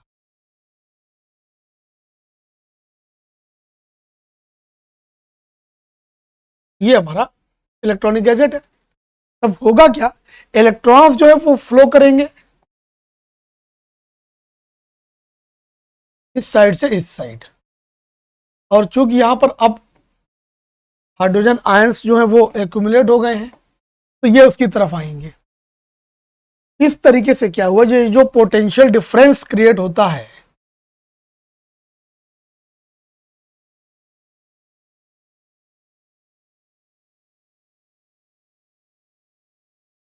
यही क्रिएट, इसी से क्या होगा, it produces electricity. The point, हम इसका यूज कर सकते हैं।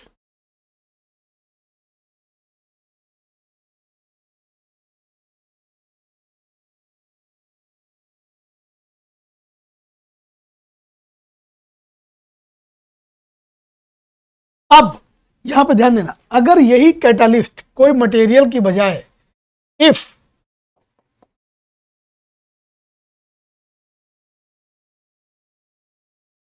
दिस इज अ माइक्रोब, यानी कि ऑर्गेनिज्म, माइक्रो ऑर्गेनिज्म ये वर्क करते हैं, वो इसको ब्रेक कर देते हैं। तो यही जो है, जो हाइड्रोजन सेल है, तब यही कहलाएगा इसके थ्रू माइक्रोबियल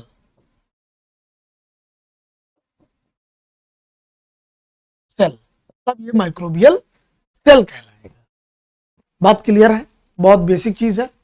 अब हम ये समझते हैं, इसके बाद में दो बैटरीज की बात की थी, एक लिथियम बैटरी की और एक सोडियम बैटरी की। इसमें नंबर 1 समझते हैं,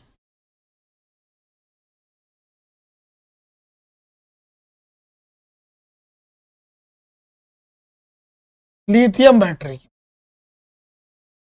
देखिए इसमें दो टर्मिनल्स हैं, मेन दो रॉड्स हैं, एक तो ये ग्रेफाइट की रॉड है,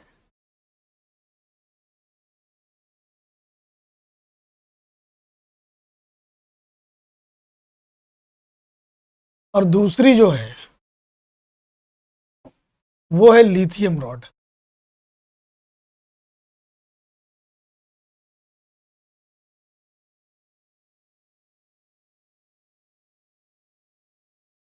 लिथियम रॉड, ठीक है।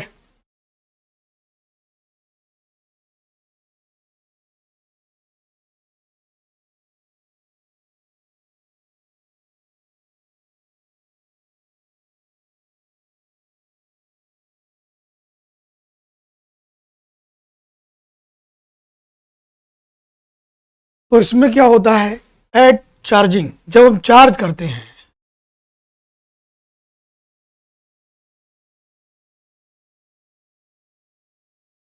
इट इज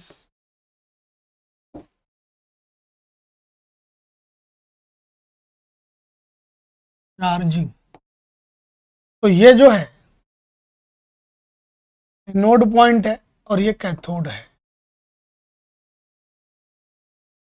तो यहां से क्या होगा, जो लिथियम आयंस है वो आकर के यहां डिपॉजिट हो जाएंगे, और at the time of discharging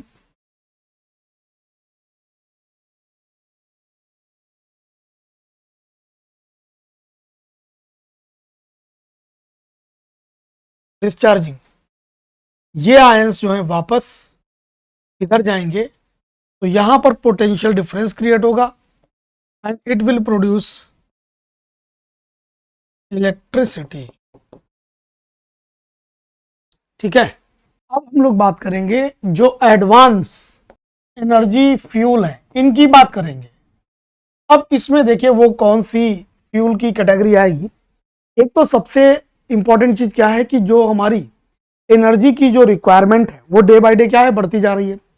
साथ ही साथ क्या हमको ध्यान रखना है कि जो कार्बन का इमिशन है वो भी रिड्यूस रहे, और हमें ग्रीन हाउस गैसेस को भी रिड्यूस करना है।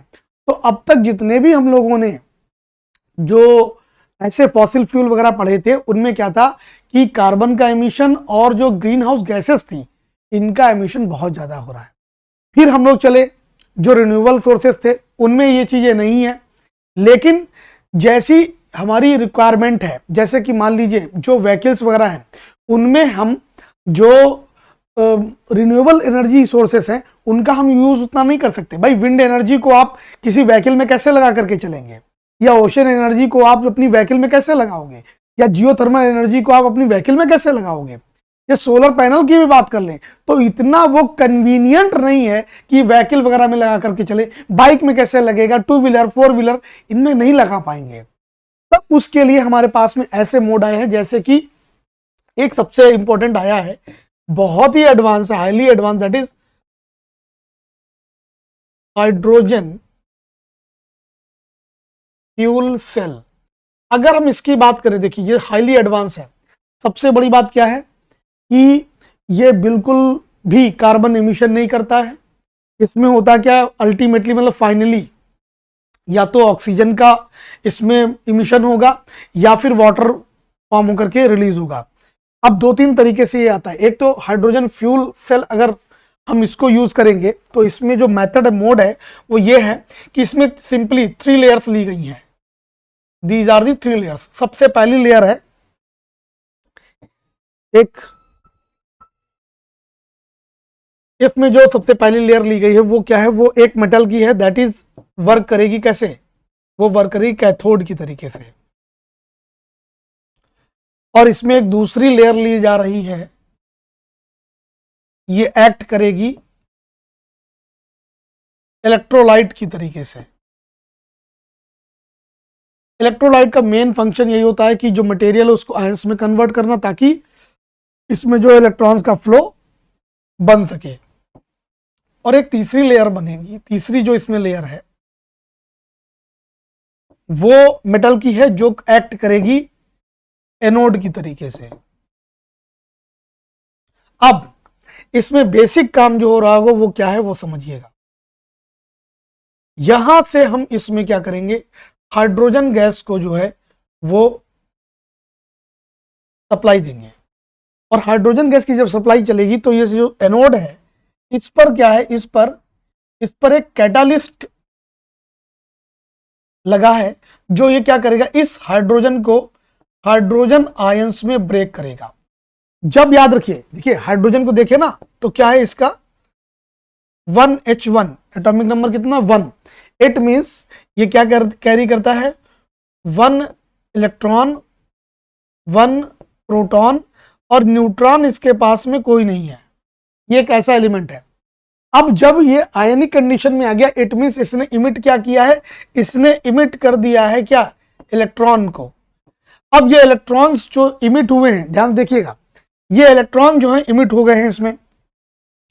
अब अगर हम इसमें इसी समय क्या करते हैं, एक कनेक्टिविटी दे देते हैं वायर की, और वो सप्लाई जोड़ देते हैं, तो क्या होगा, ये जो फ्री इलेक्ट्रॉन्स हैं ये इसमें मूव करेंगे।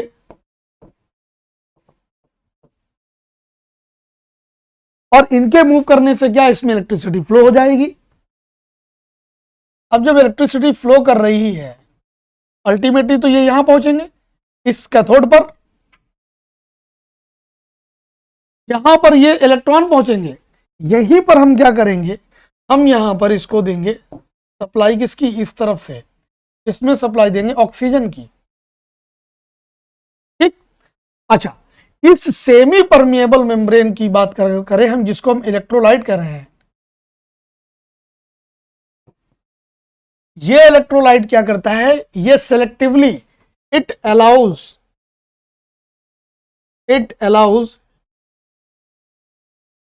Only hydrogen ions. ये सिर्फ हाइड्रोजन आयन को ही अलाउ करेगा, यानी ये हाइड्रोजन इधर आएंगे। अब यहां पर क्या हो रहा है, हाइड्रोजन आयन आ गए, इधर आपने क्या कर दिया, ऑक्सीजन को दे दिया है, और ये इलेक्ट्रॉन अगेन इसमें आकर के, ये इलेक्ट्रॉन और ये ऑक्सीजन बाइंड करके क्या फॉर्म करेंगे, वाटर, यानी clean water as a by product release हो रहा है। बेहतरीन इलेक्ट्रिसिटी की सप्लाई हो गई है। आप सोचिए, ऐसा बेहतरीन एनर्जी एफिशिएंट अब तक कोई भी प्रोडक्ट नहीं हमारे पास। तो द बेस्ट वे में हम हाइड्रोजन फ्यूल सेल को यूज कर सकते हैं। हालांकि अब हाइड्रोजन फ्यूल की जो आपने बैटरी सुनी होंगी, या जो हाइड्रोजन फ्यूल के जो यूज करने वाली जो इलेक्ट्रिक व्हीकल सुनते हैं आप, उसमें हमें क्या करना है, ये छोटा सा एक सेल है, हमें कुछ नहीं करना, नंबर ऑफ सेल्स को एक साथ कंबाइंड कर देना है और हमारी एक बैटरी कंबाइंड होकर के बन जाएगी। अब ये वर्क हम दो तरीके से कर सकते हैं। या तो हम उसमें क्या करें, हाइड्रोजन की सप्लाई दें, एक हुआ। सेकेंड हमारे पास में प्रोसेस क्या है, अब देखिए भाई बात ये है ना, ये जो प्रोसेस है इसको स्टार्ट करने के लिए या तो आप हाइड्रोजन की सप्लाई दें, यानी एक सिलेंडर लगाना पड़ेगा हमको। अदरवाइज आप क्या कर सकते हैं, ये भी सोचिए कि अगर मेरे पास में सिर्फ वाटर है और वाटर में इलेक्ट्रोलाइसिस कर दें हम,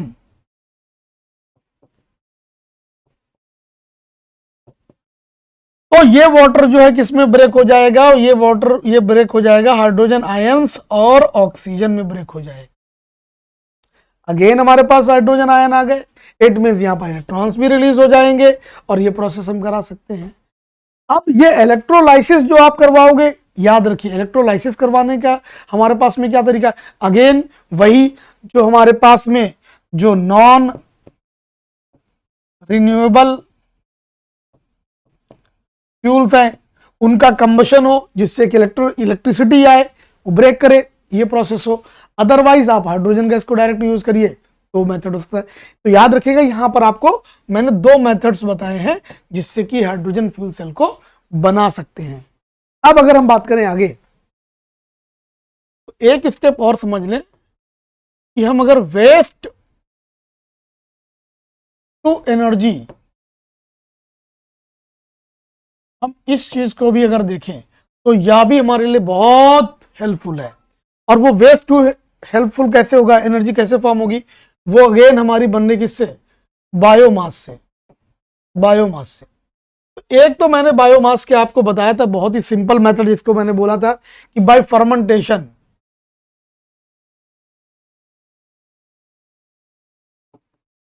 बाय फर्मेंटेशन प्रोसेस आप कर सकते हैं। अच्छा, यहां पर बायोमास की जो एनर्जी है वो आपको दो फॉर्म में मिल रही है, एक तो आपको गैसियस फॉर्म में मिल रही है और एक आपको मिलेगी लिक्विड फॉर्म में। ठीक है, एक लिक्विड फॉर्म में, लिक्विड फॉर्म में जो आएगा उसको हम लोग क्या बोलते हैं, बायोडीजल। गैसियस फॉर्म में जैसे है जिसको हम बोलते हैं बायोगैस। लेकिन बायोगैस जो है ना, इसमें आप समझिए इसका जो मेन प्रोडक्ट है दैट इज मीथेन। ये याद रखिएगा, जो मीथेन है वो अगेन मैं बोल रहा हूं वो क्या है, वो हमारी ग्रीन हाउस गैस है। बट समवेयर हम ये कह सकते हैं कि बायोमास से बनने वाला कुछ भी हो, ये कार्बन का एमिशन तो उतना नहीं करेगा। हालांकि जो मीथेन है हम उसका यूज करेंगे, मीथेन का यूज करेंगे। और मीथेन जो है मैंने आपको बताया था कि वो स्ट्रांगली बाउंड होता है हाइड्रोजन से, यानी कि आपका कार्बन बहुत कम इमिट होगा उसमें। वहीं पर जो बायोडीजल है, बायोडीजल जो से जो बनाएंगे, याद रखिएगा वो आपके जो बनने वाले हैं, जैसे कि एथेनॉल बनेगा या फिर इसमें मेथनॉल बनेगा। और आगे की जो पॉलिसीज आ रही हैं जो कि जिसमें कि एथेनॉल को लगभग 15% विद पेट्रोल और 5% जो है हम विद डीजल का कंजम्पशन करने जा रहे हैं। तो ये चीज तो मिलेगी, लेकिन इसी में हमारे पास में कुछ मेथड्स हैं, हम उनको समझ लें और वो क्या तरीके हो सकते हैं जिनसे हम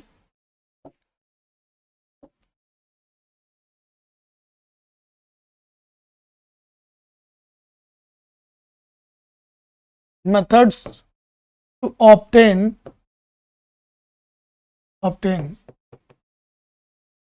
energy from बायोमास। अब क्या करें, एक तरीका हमारे पास में क्या है कि हमने क्या किया, हमने किया ये, इसको बोलते हैं पायरोलाइसिस।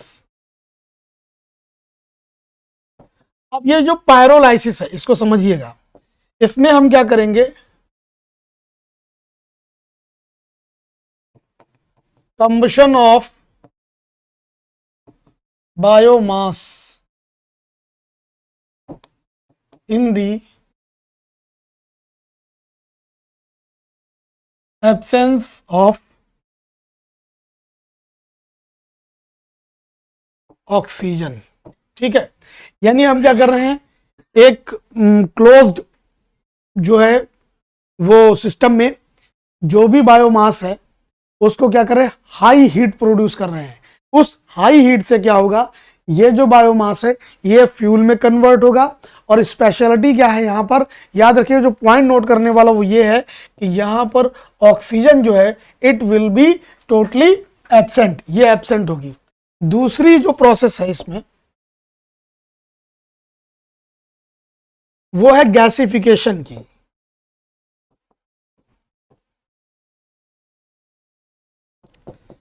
गैसिफिकेशन की, अब गैसिफिकेशन में याद रखिएगा क्या होगा, ये इंपॉर्टेंट है। गैसिफिकेशन में हम क्या कर रहे हैं कि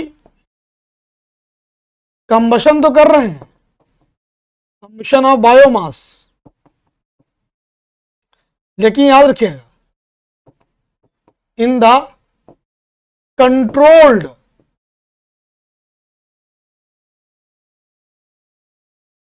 ऑक्सीजन सप्लाई। यहां पर जो हम कर रहे हैं वो कैसे कर रहे हैं, हम लोग कंट्रोल्ड वे में कर रहे हैं, ठीक है। इस बात को हमें ध्यान रखना है। इस तरीके से जो हम एनर्जी जो ऑब्टेन करेंगे, ये याद रखिएगा, ये दो बहुत ही इंपॉर्टेंट मेथड्स हैं जिनके थ्रू हम बायोमास से एनर्जी ऑब्टेन करेंगे। अब हम बात करते हैं कुछ ऐसी पॉलिसीज की जो कि इन फ्यूचर इन जो बायोमास जो फ्यूल हैं इनका यूज हम अपने जो नॉन रिन्यूएबल जो एनर्जी के सोर्सेस है उनमें कैसे करेंगे, तो वो मैं आपको बता देता हूं। उसके लिए हमें क्या करना है, यहां पर एक नेशनल पॉलिसी ऑन बायोफ्यूल है कि 2030 तक हमें क्या करना है कि पेट्रोल में 20% इथेनॉल ब्लेंडिंग बोलते हैं, मिक्सर करना, यानी कि जब जो पेट्रोल या डीजल उसके साथ में बायोफ्यूल को ऐड करना, इट इज कॉल्ड ब्लेंडिंग। तो 20% इथेनॉल अप टू 2030, और डीजल की जो है वो 5% इथेनॉल ब्लेंडिंग होगी अप टू 2030। इसी में क्लासिफाई किया गया है जो फ्यूल्स हैं उनको 4 कैटेगरी में। एक बोला गया वन जनरेशन, जिसमें क्या है आपको बेसिक बायोफ्यूल मिलते हैं अभी जो बने, या कह सकते हो अब से कुछ समय पहले जो बन रहे थे वो कैसे बन रहे थे भाई, व्हीट से बनाया और बार्ली से बनाया। लेकिन एक सिचुएशन ये खड़ी हुई कि अगर ये जो एडिबल फूड्स हैं, क्रॉप्स हैं, इनका यूज अगर आप बड़े पैमाने पर बायोफ्यूल के लिए करने लगोगे तो कहीं ना कहीं हमारी जो फूड सप्लाई है चेन, उस पर बहुत बड़ा इफेक्ट पड़ेगा, क्योंकि ये मेन सोर्स ऑफ फूड है हमारे। तो उसके बाद में एक और स्टेज आई जिसको हम बोलते हैं एडवांस कैटेगरी, जो सेकेंड जनरेशन है। इसमें क्या हुआ, हमने वो बायोफ्यूल लिए जो कि ये जो फूड हमारे मेजर फूड थे या सीरियल्स थे, इनका जो स्टेल पार्ट था, या कह सकते हो जो कि जो इनका चाफ्स थे, जो बचा हुआ रिजाइड्यू था, उससे हमने बनाया। उसमें क्या होता है, व्हीट या राइस का जो स्टॉक है उससे बना दिया। ये तब भी सही था। अब इससे क्या हुआ है कि हमारा जो फूड जो सप्लाई है वो भी शॉर्ट नहीं हो रही है, और बल्कि जो वेस्ट था उसका हमने यूज कर लिया। फिर थर्ड जनरेशन में भी आया, हमने क्या किया, कुछ ऐसे प्लांट्स जैसे जेट्रोफा प्लांट है, एल्गीज हैं, इनसे ऐसी एल्गीज और पता की जो कि ऐसे ऑयल प्रोड्यूस करती हैं, या उनसे ऐसे मटेरियल मिलते हैं जिनका हम एज अ फ्यूल ऑब्टेन कर सकते हैं। अब आप सोचिए, अगर ये फ्यूल मिल गए हमको तो करना क्या है, अगेन फ्यूल से हम हीट प्रोड्यूस कर लेंगे, हीट से हम वाटर को वेपराइज करके स्टीम प्रोड्यूस करेंगे, और स्टीम से क्या टरबाइन को रन कराएंगे, अगेन इलेक्ट्रिसिटी प्रोड्यूस हो जाएगी। तो कहीं ना कहीं बहुत ही ये हमारे लिए बेनिफिशियल है। बट अभी इन पर वर्क जारी है और इनको एडवांस लेवल पे जा रहे हैं लेकर के, एल्गी से भी ऑब्टेन कर रहे हैं। और फिर हमारे पास में जब जेनेटिक इंजीनियरिंग आ गई तो हमने पता कर लिया कि वो कौन सा जीन है जो इस चीज को प्रोड्यूस करता है, तो हमने क्या किया, उससे ज्यादा प्रोडक्शन हो सके इसलिए जेनेटिकली मॉडिफाइड किया। और फोर्थ जनरेशन में वो फ्यूल्स आ रहे हैं जिन पे हम जेनेटिकली इंजीनियर्ड वाली एल्गी को बना रहे हैं, जो कि बहुत हाई लेवल पे हमको जो बायोमास प्रोडक्शन देंगी।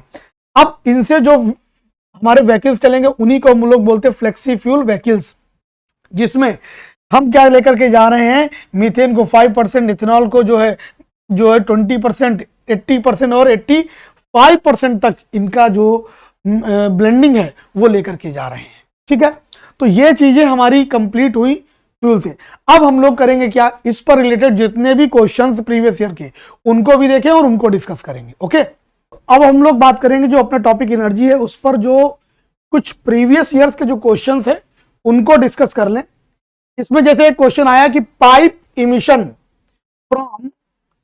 Emission from fuel cell electric vehicles powered by hydrogen. बात यह है कि जब मैंने आपको हाइड्रोजन फ्यूल, याद करिएगा जब बात की थी मैंने हाइड्रोजन फ्यूल सेल की, तो उसमें मैंने बोला था बेसिक जो उसका सिस्टम है वो ये है कि there are 3 plates adding with one each other. पहली जो प्लेट है वो एक कैथोड का काम करती है और दूसरी प्लेट जो है वो इलेक्ट्रोलाइट का काम करती है, लाइट का काम करती है, और जो तीसरी प्लेट है वो एनोड का काम करती है। ठीक, अब जो थर्ड प्लेट है इस पर हम क्या करते हैं, हाइड्रोजन गैस को पास करते हैं। यहां पर इसी प्लेट पर एक कैटालिस्ट का काम करता है मटेरियल, और वो कैटालिस्ट क्या करता है, इस हाइड्रोजन को ब्रेक करेगा हाइड्रोजन आयन प्लस इलेक्ट्रॉन्स में। इलेक्ट्रॉन पास होकर के, अब जैसे मान लीजिए एक सर्किट बना दिया गया, इस थर्ड और फर्स्ट लेयर में एक सर्किट लगा दिया, तो इलेक्ट्रॉन्स पास होकर के जाएंगे इस कैथोड की ओर। वहीं पर ये जो हाइड्रोजन आयंस हैं, ये हाइड्रोजन आयन यहां से पास होकर के इलेक्ट्रोलाइट से, इसका फंक्शन ही इलेक्ट्रोलाइट का क्या है, ये क्या करती है, ये परमिएबल मेम्ब्रेन की तरीके से, परमिएबल मेम्ब्रेन की तरीके से एक्ट करती है। और ये करती क्या, ये सिर्फ हाइड्रोजन आयंस को अलाउ करती है।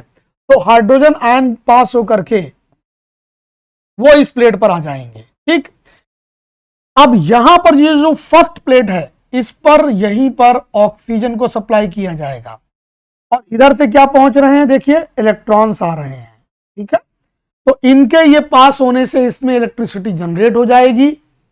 जब इलेक्ट्रॉन्स वापस ये इस पर आ जाएंगे तो यहां पर क्या होगा, यहां पर इलेक्ट्रॉन्स प्लस ऑक्सीजन मिलकर के बनाएंगे क्या, वाटर, जो कि वेपर की फॉर्म में होगी। तो यहां पर हम कह सकते हैं pipe emission from fuel cell electric vehicles powered by hydrogen gives water vapour. Option D will be your answer. आगे चलते हैं, नेक्स्ट क्वेश्चन हमारा क्या है, recently the term pumped storage hydro power is actually and appropriately discussed in the context of which one of the following। किसके regarding बात की जा रही, मैं आपको बता दूं, हमने देखिए वैसे भी पढ़े हैं क्या, हाइड्रो इलेक्ट्रिक पावर हमने क्या पढ़े हैं, हाइड्रो इलेक्ट्रिक पावर स्टेशन, ये तो पढ़े हैं, हमने देखे भी हैं कि कोई फ्लोइंग, अगर कोई रिवर है या सोर्स ऑफ वाटर है तो उस पर हम क्या करते हैं, एक प्रकार से एक डैम को फॉर्म कर देते हैं, और ये डैम क्या करता है, ये डैम क्या करता है, इस वाटर को होल्ड कर लेता है। अब जब वाटर काफी होल्ड हो गया तो बहुत ऑब्वियस सी बात है, यहां पर क्या आ जाएगी, इसमें जो है वो एक पोटेंशियल एनर्जी आ जाएगी। ठीक है, और फिर हम क्या करते हैं, जब बहुत सा पानी स्टोर हो गया, बहुत ज्यादा मास जो एक्यूमुलेट हो गया, तो यहां पर हम क्या करते हैं, एक पोर बनाते हैं, पाइप डालते हैं, और जिससे कि बहुत फोर्स से वाटर रिलीज होता है। यहां पे हम टरबाइन लगा देते हैं, और इस टरबाइन के घूमने से क्या होता है, इलेक्ट्रिसिटी जनरेट होती है। अब यहां ये तो सिंपल हो गया हाइड्रो इलेक्ट्रिक पावर। फिर दूसरा एक स्टेप आया, दूसरा स्टेप आता है जिसको हम बोलते हैं पम्प्ड स्टोरेज। देखिए नाम से क्लियर है, बात को समझिएगा, स्टोरेज हाइड्रो पावर। अब इसमें क्या हो रहा है, ये वहां पर बड़ा ही कन्वीनियंट रहता है जहां पर बहुत ज्यादा अल्टरनेटिव्स नहीं है। तो हो क्या रहा है, ये एक बहुत ही अच्छी टेक्नोलॉजी है जिसके थ्रू क्या करें हम by and again same source से एनर्जी को प्रोड्यूस कर रहे हैं।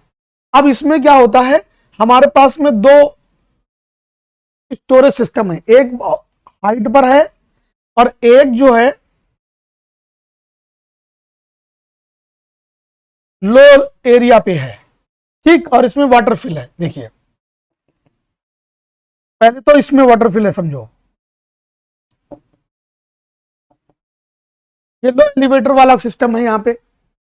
अब हमने क्या किया, डे टाइम में मान लीजिए सोलर पैनल की सिस्टम के यूज से हमने क्या किया है, इस पानी में मोटर लगा करके इस पानी को हमने क्या किया, यहां चढ़ा करके इसमें फिल कर दिया, ठीक। अब जब रात हो गई, सोलर पैनल वर्क नहीं करेंगे यहां पे। ऐसे में हम क्या कर रहे हैं, ऐसे में हमने क्या किया, देखिए ऐसे में हमने क्या किया, अब यहां से इस पानी को रिलीज कर दिया और यहां पर क्या किया, टरबाइन को अप्लाई कर दिया। अब ये मूव करेगी और इलेक्ट्रिसिटी जो है वो जनरेट हो जाएगी, ठीक है, और वो इलेक्ट्रिसिटी जनरेट हो जाएगी। तो इस तरीके से यहां पर है irrigation of traced crop field, नहीं इसके लिए नहीं, lift irrigation of cereal crops no, long duration energy storage, ये इसका right answer. Rain water harvesting system no, ये है पूरा इसका जो कंसेप्ट। आगे चले, नेक्स्ट क्वेश्चन हमारा है with reference to solar power production in India consider the following statements. Okay, India is the third largest in the world in the manufacturing of silicon wafers used in photovoltaic units। मैंने आपको बताया था कि जो solar energy है, solar energy इसको हम दो तरीके से ऑब्टेन करते हैं। पहला तो है हमारे पास फोटोवोल्टाइक, है ना, जो सोलर सिस्टम है उसमें हम क्या करते हैं, हम सन की रेज से, ध्यान दीजिएगा, सन की रेज से बाय यूजिंग सिलिकॉन सेमीकंडक्टर्स, इनके यूज से हम जो सोलर पैनल की प्लेट है वो क्या करती है, इस लाइट के जो फोटॉन्स है उनसे एनर्जाइज होकर के बैटरी को, ध्यान दीजिएगा क्या कर रही है, बैटरी को चार्ज कर रहे हैं, ठीक। और उनसे फिर क्या करते हैं हम, उससे फिर जो लाइट है एनर्जी है वो लेते हैं। दूसरा इसमें जो आता है वो मैं बता दूं आपको, वो आता है हमारा कि जो एक अलग सिस्टम जिसको बोलते हैं कंसंट्रेटेड सोलर एनर्जी, उसमें हम क्या करते हैं, उसमें सन से इस सोलर पैनल के थ्रू हम क्या करते हैं, वाटर को वेपर जो है हीट करते हैं,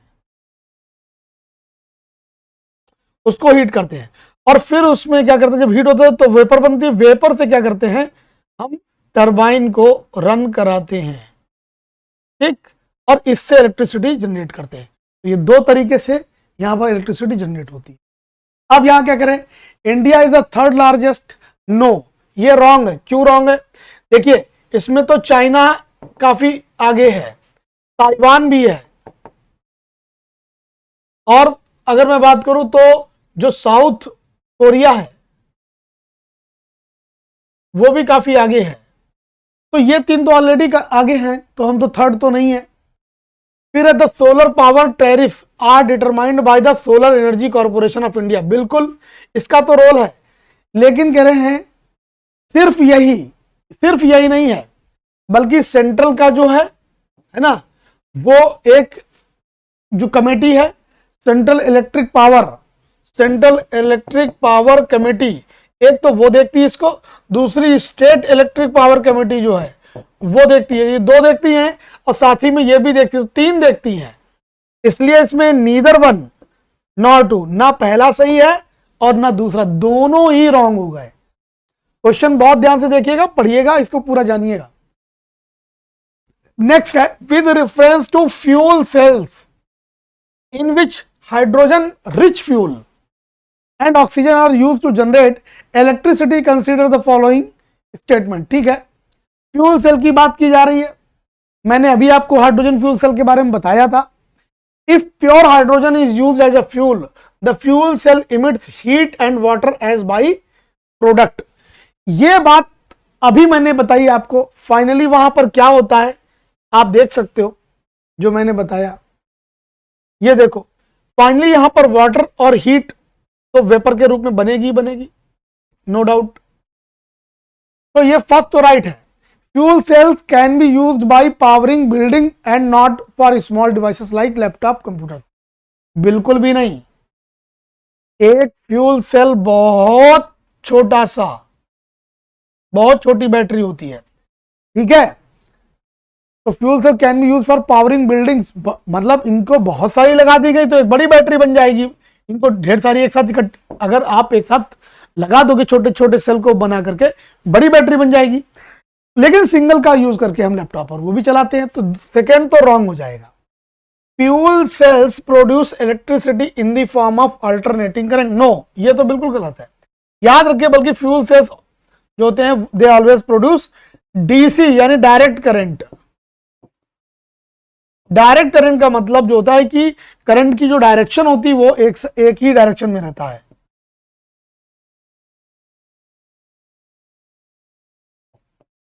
इसलिए इसमें only first one is right, ये रहा option A.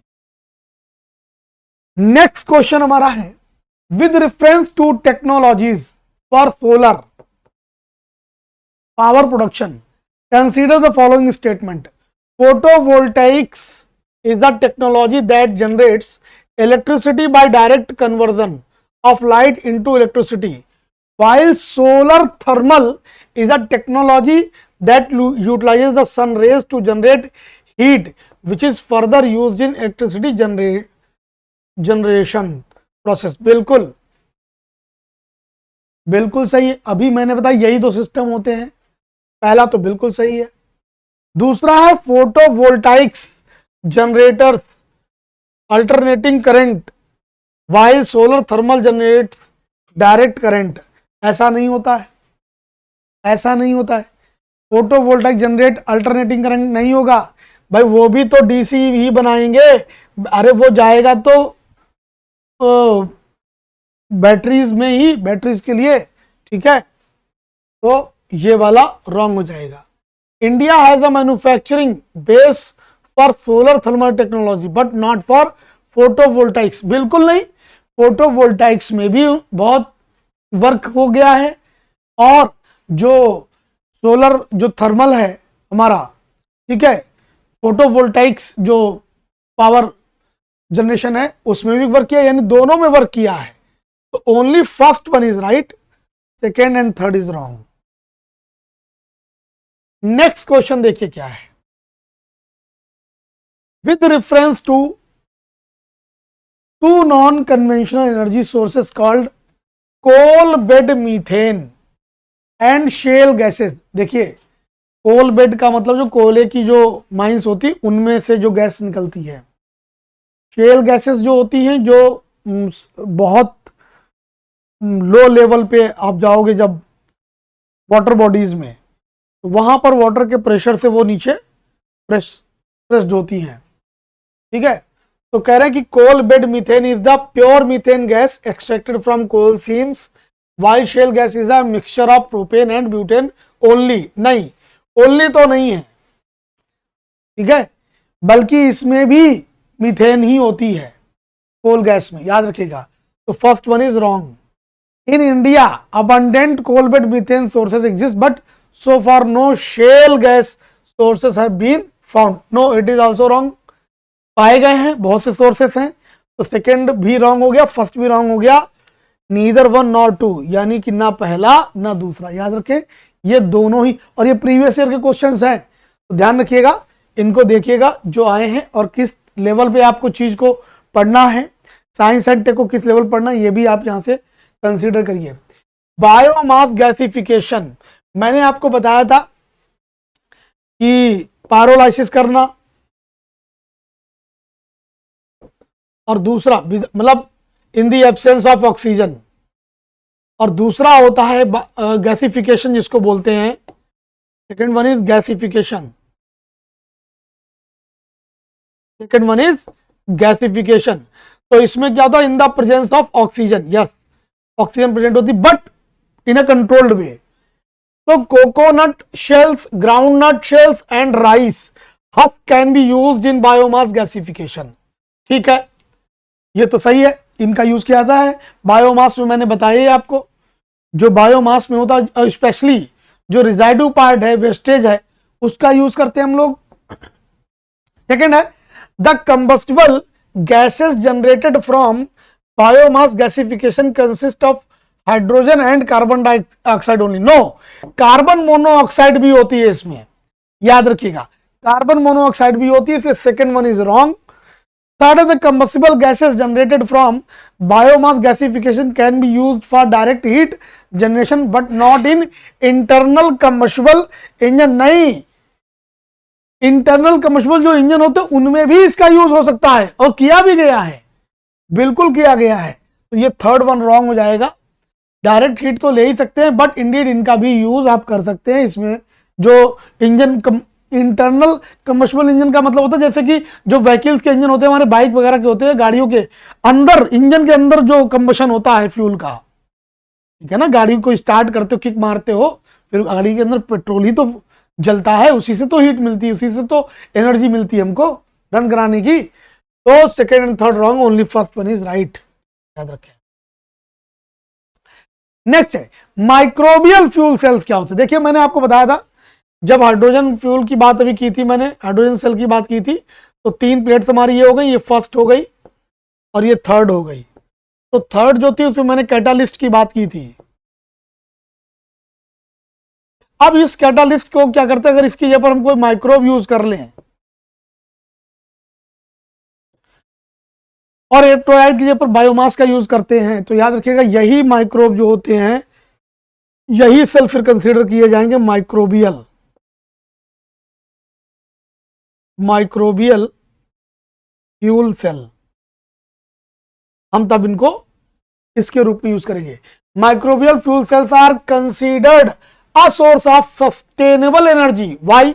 They use living organism as catalyst to generate electricity from certain substances. बिल्कुल सही है, स्पेशली ऑर्गेनिक है अगर तो ऑर्गेनिक से होता है, बिल्कुल सही है। They use a variety of inorganic material use नहीं होते, याद रखिएगा। इसमें वेस्ट यूज कर सकते हैं, ठीक है, सॉलिड वेस्ट हो, लिक्विड वेस्ट हो, बट इनऑर्गेनिक नहीं, ऑर्गेनिक ही यूज करेंगे, इसलिए ये तो रॉन्ग हो गया। They can be installed in waste water treatment plants to clean water and produce electricity. Yes, it is also right. First and third right होगा, it is written here option C. तो ये हमारे थे वो question जिनको हमने discuss किया और हमारा इस तरीके से जो टॉपिक एनर्जी का वो डन हुआ। ठीक है, पूरा टॉपिक देखिएगा और उसको देखने के बाद में अगर कोई क्वेरी होती है तो प्लीज कमेंट करिएगा, I will discuss also. Thank you.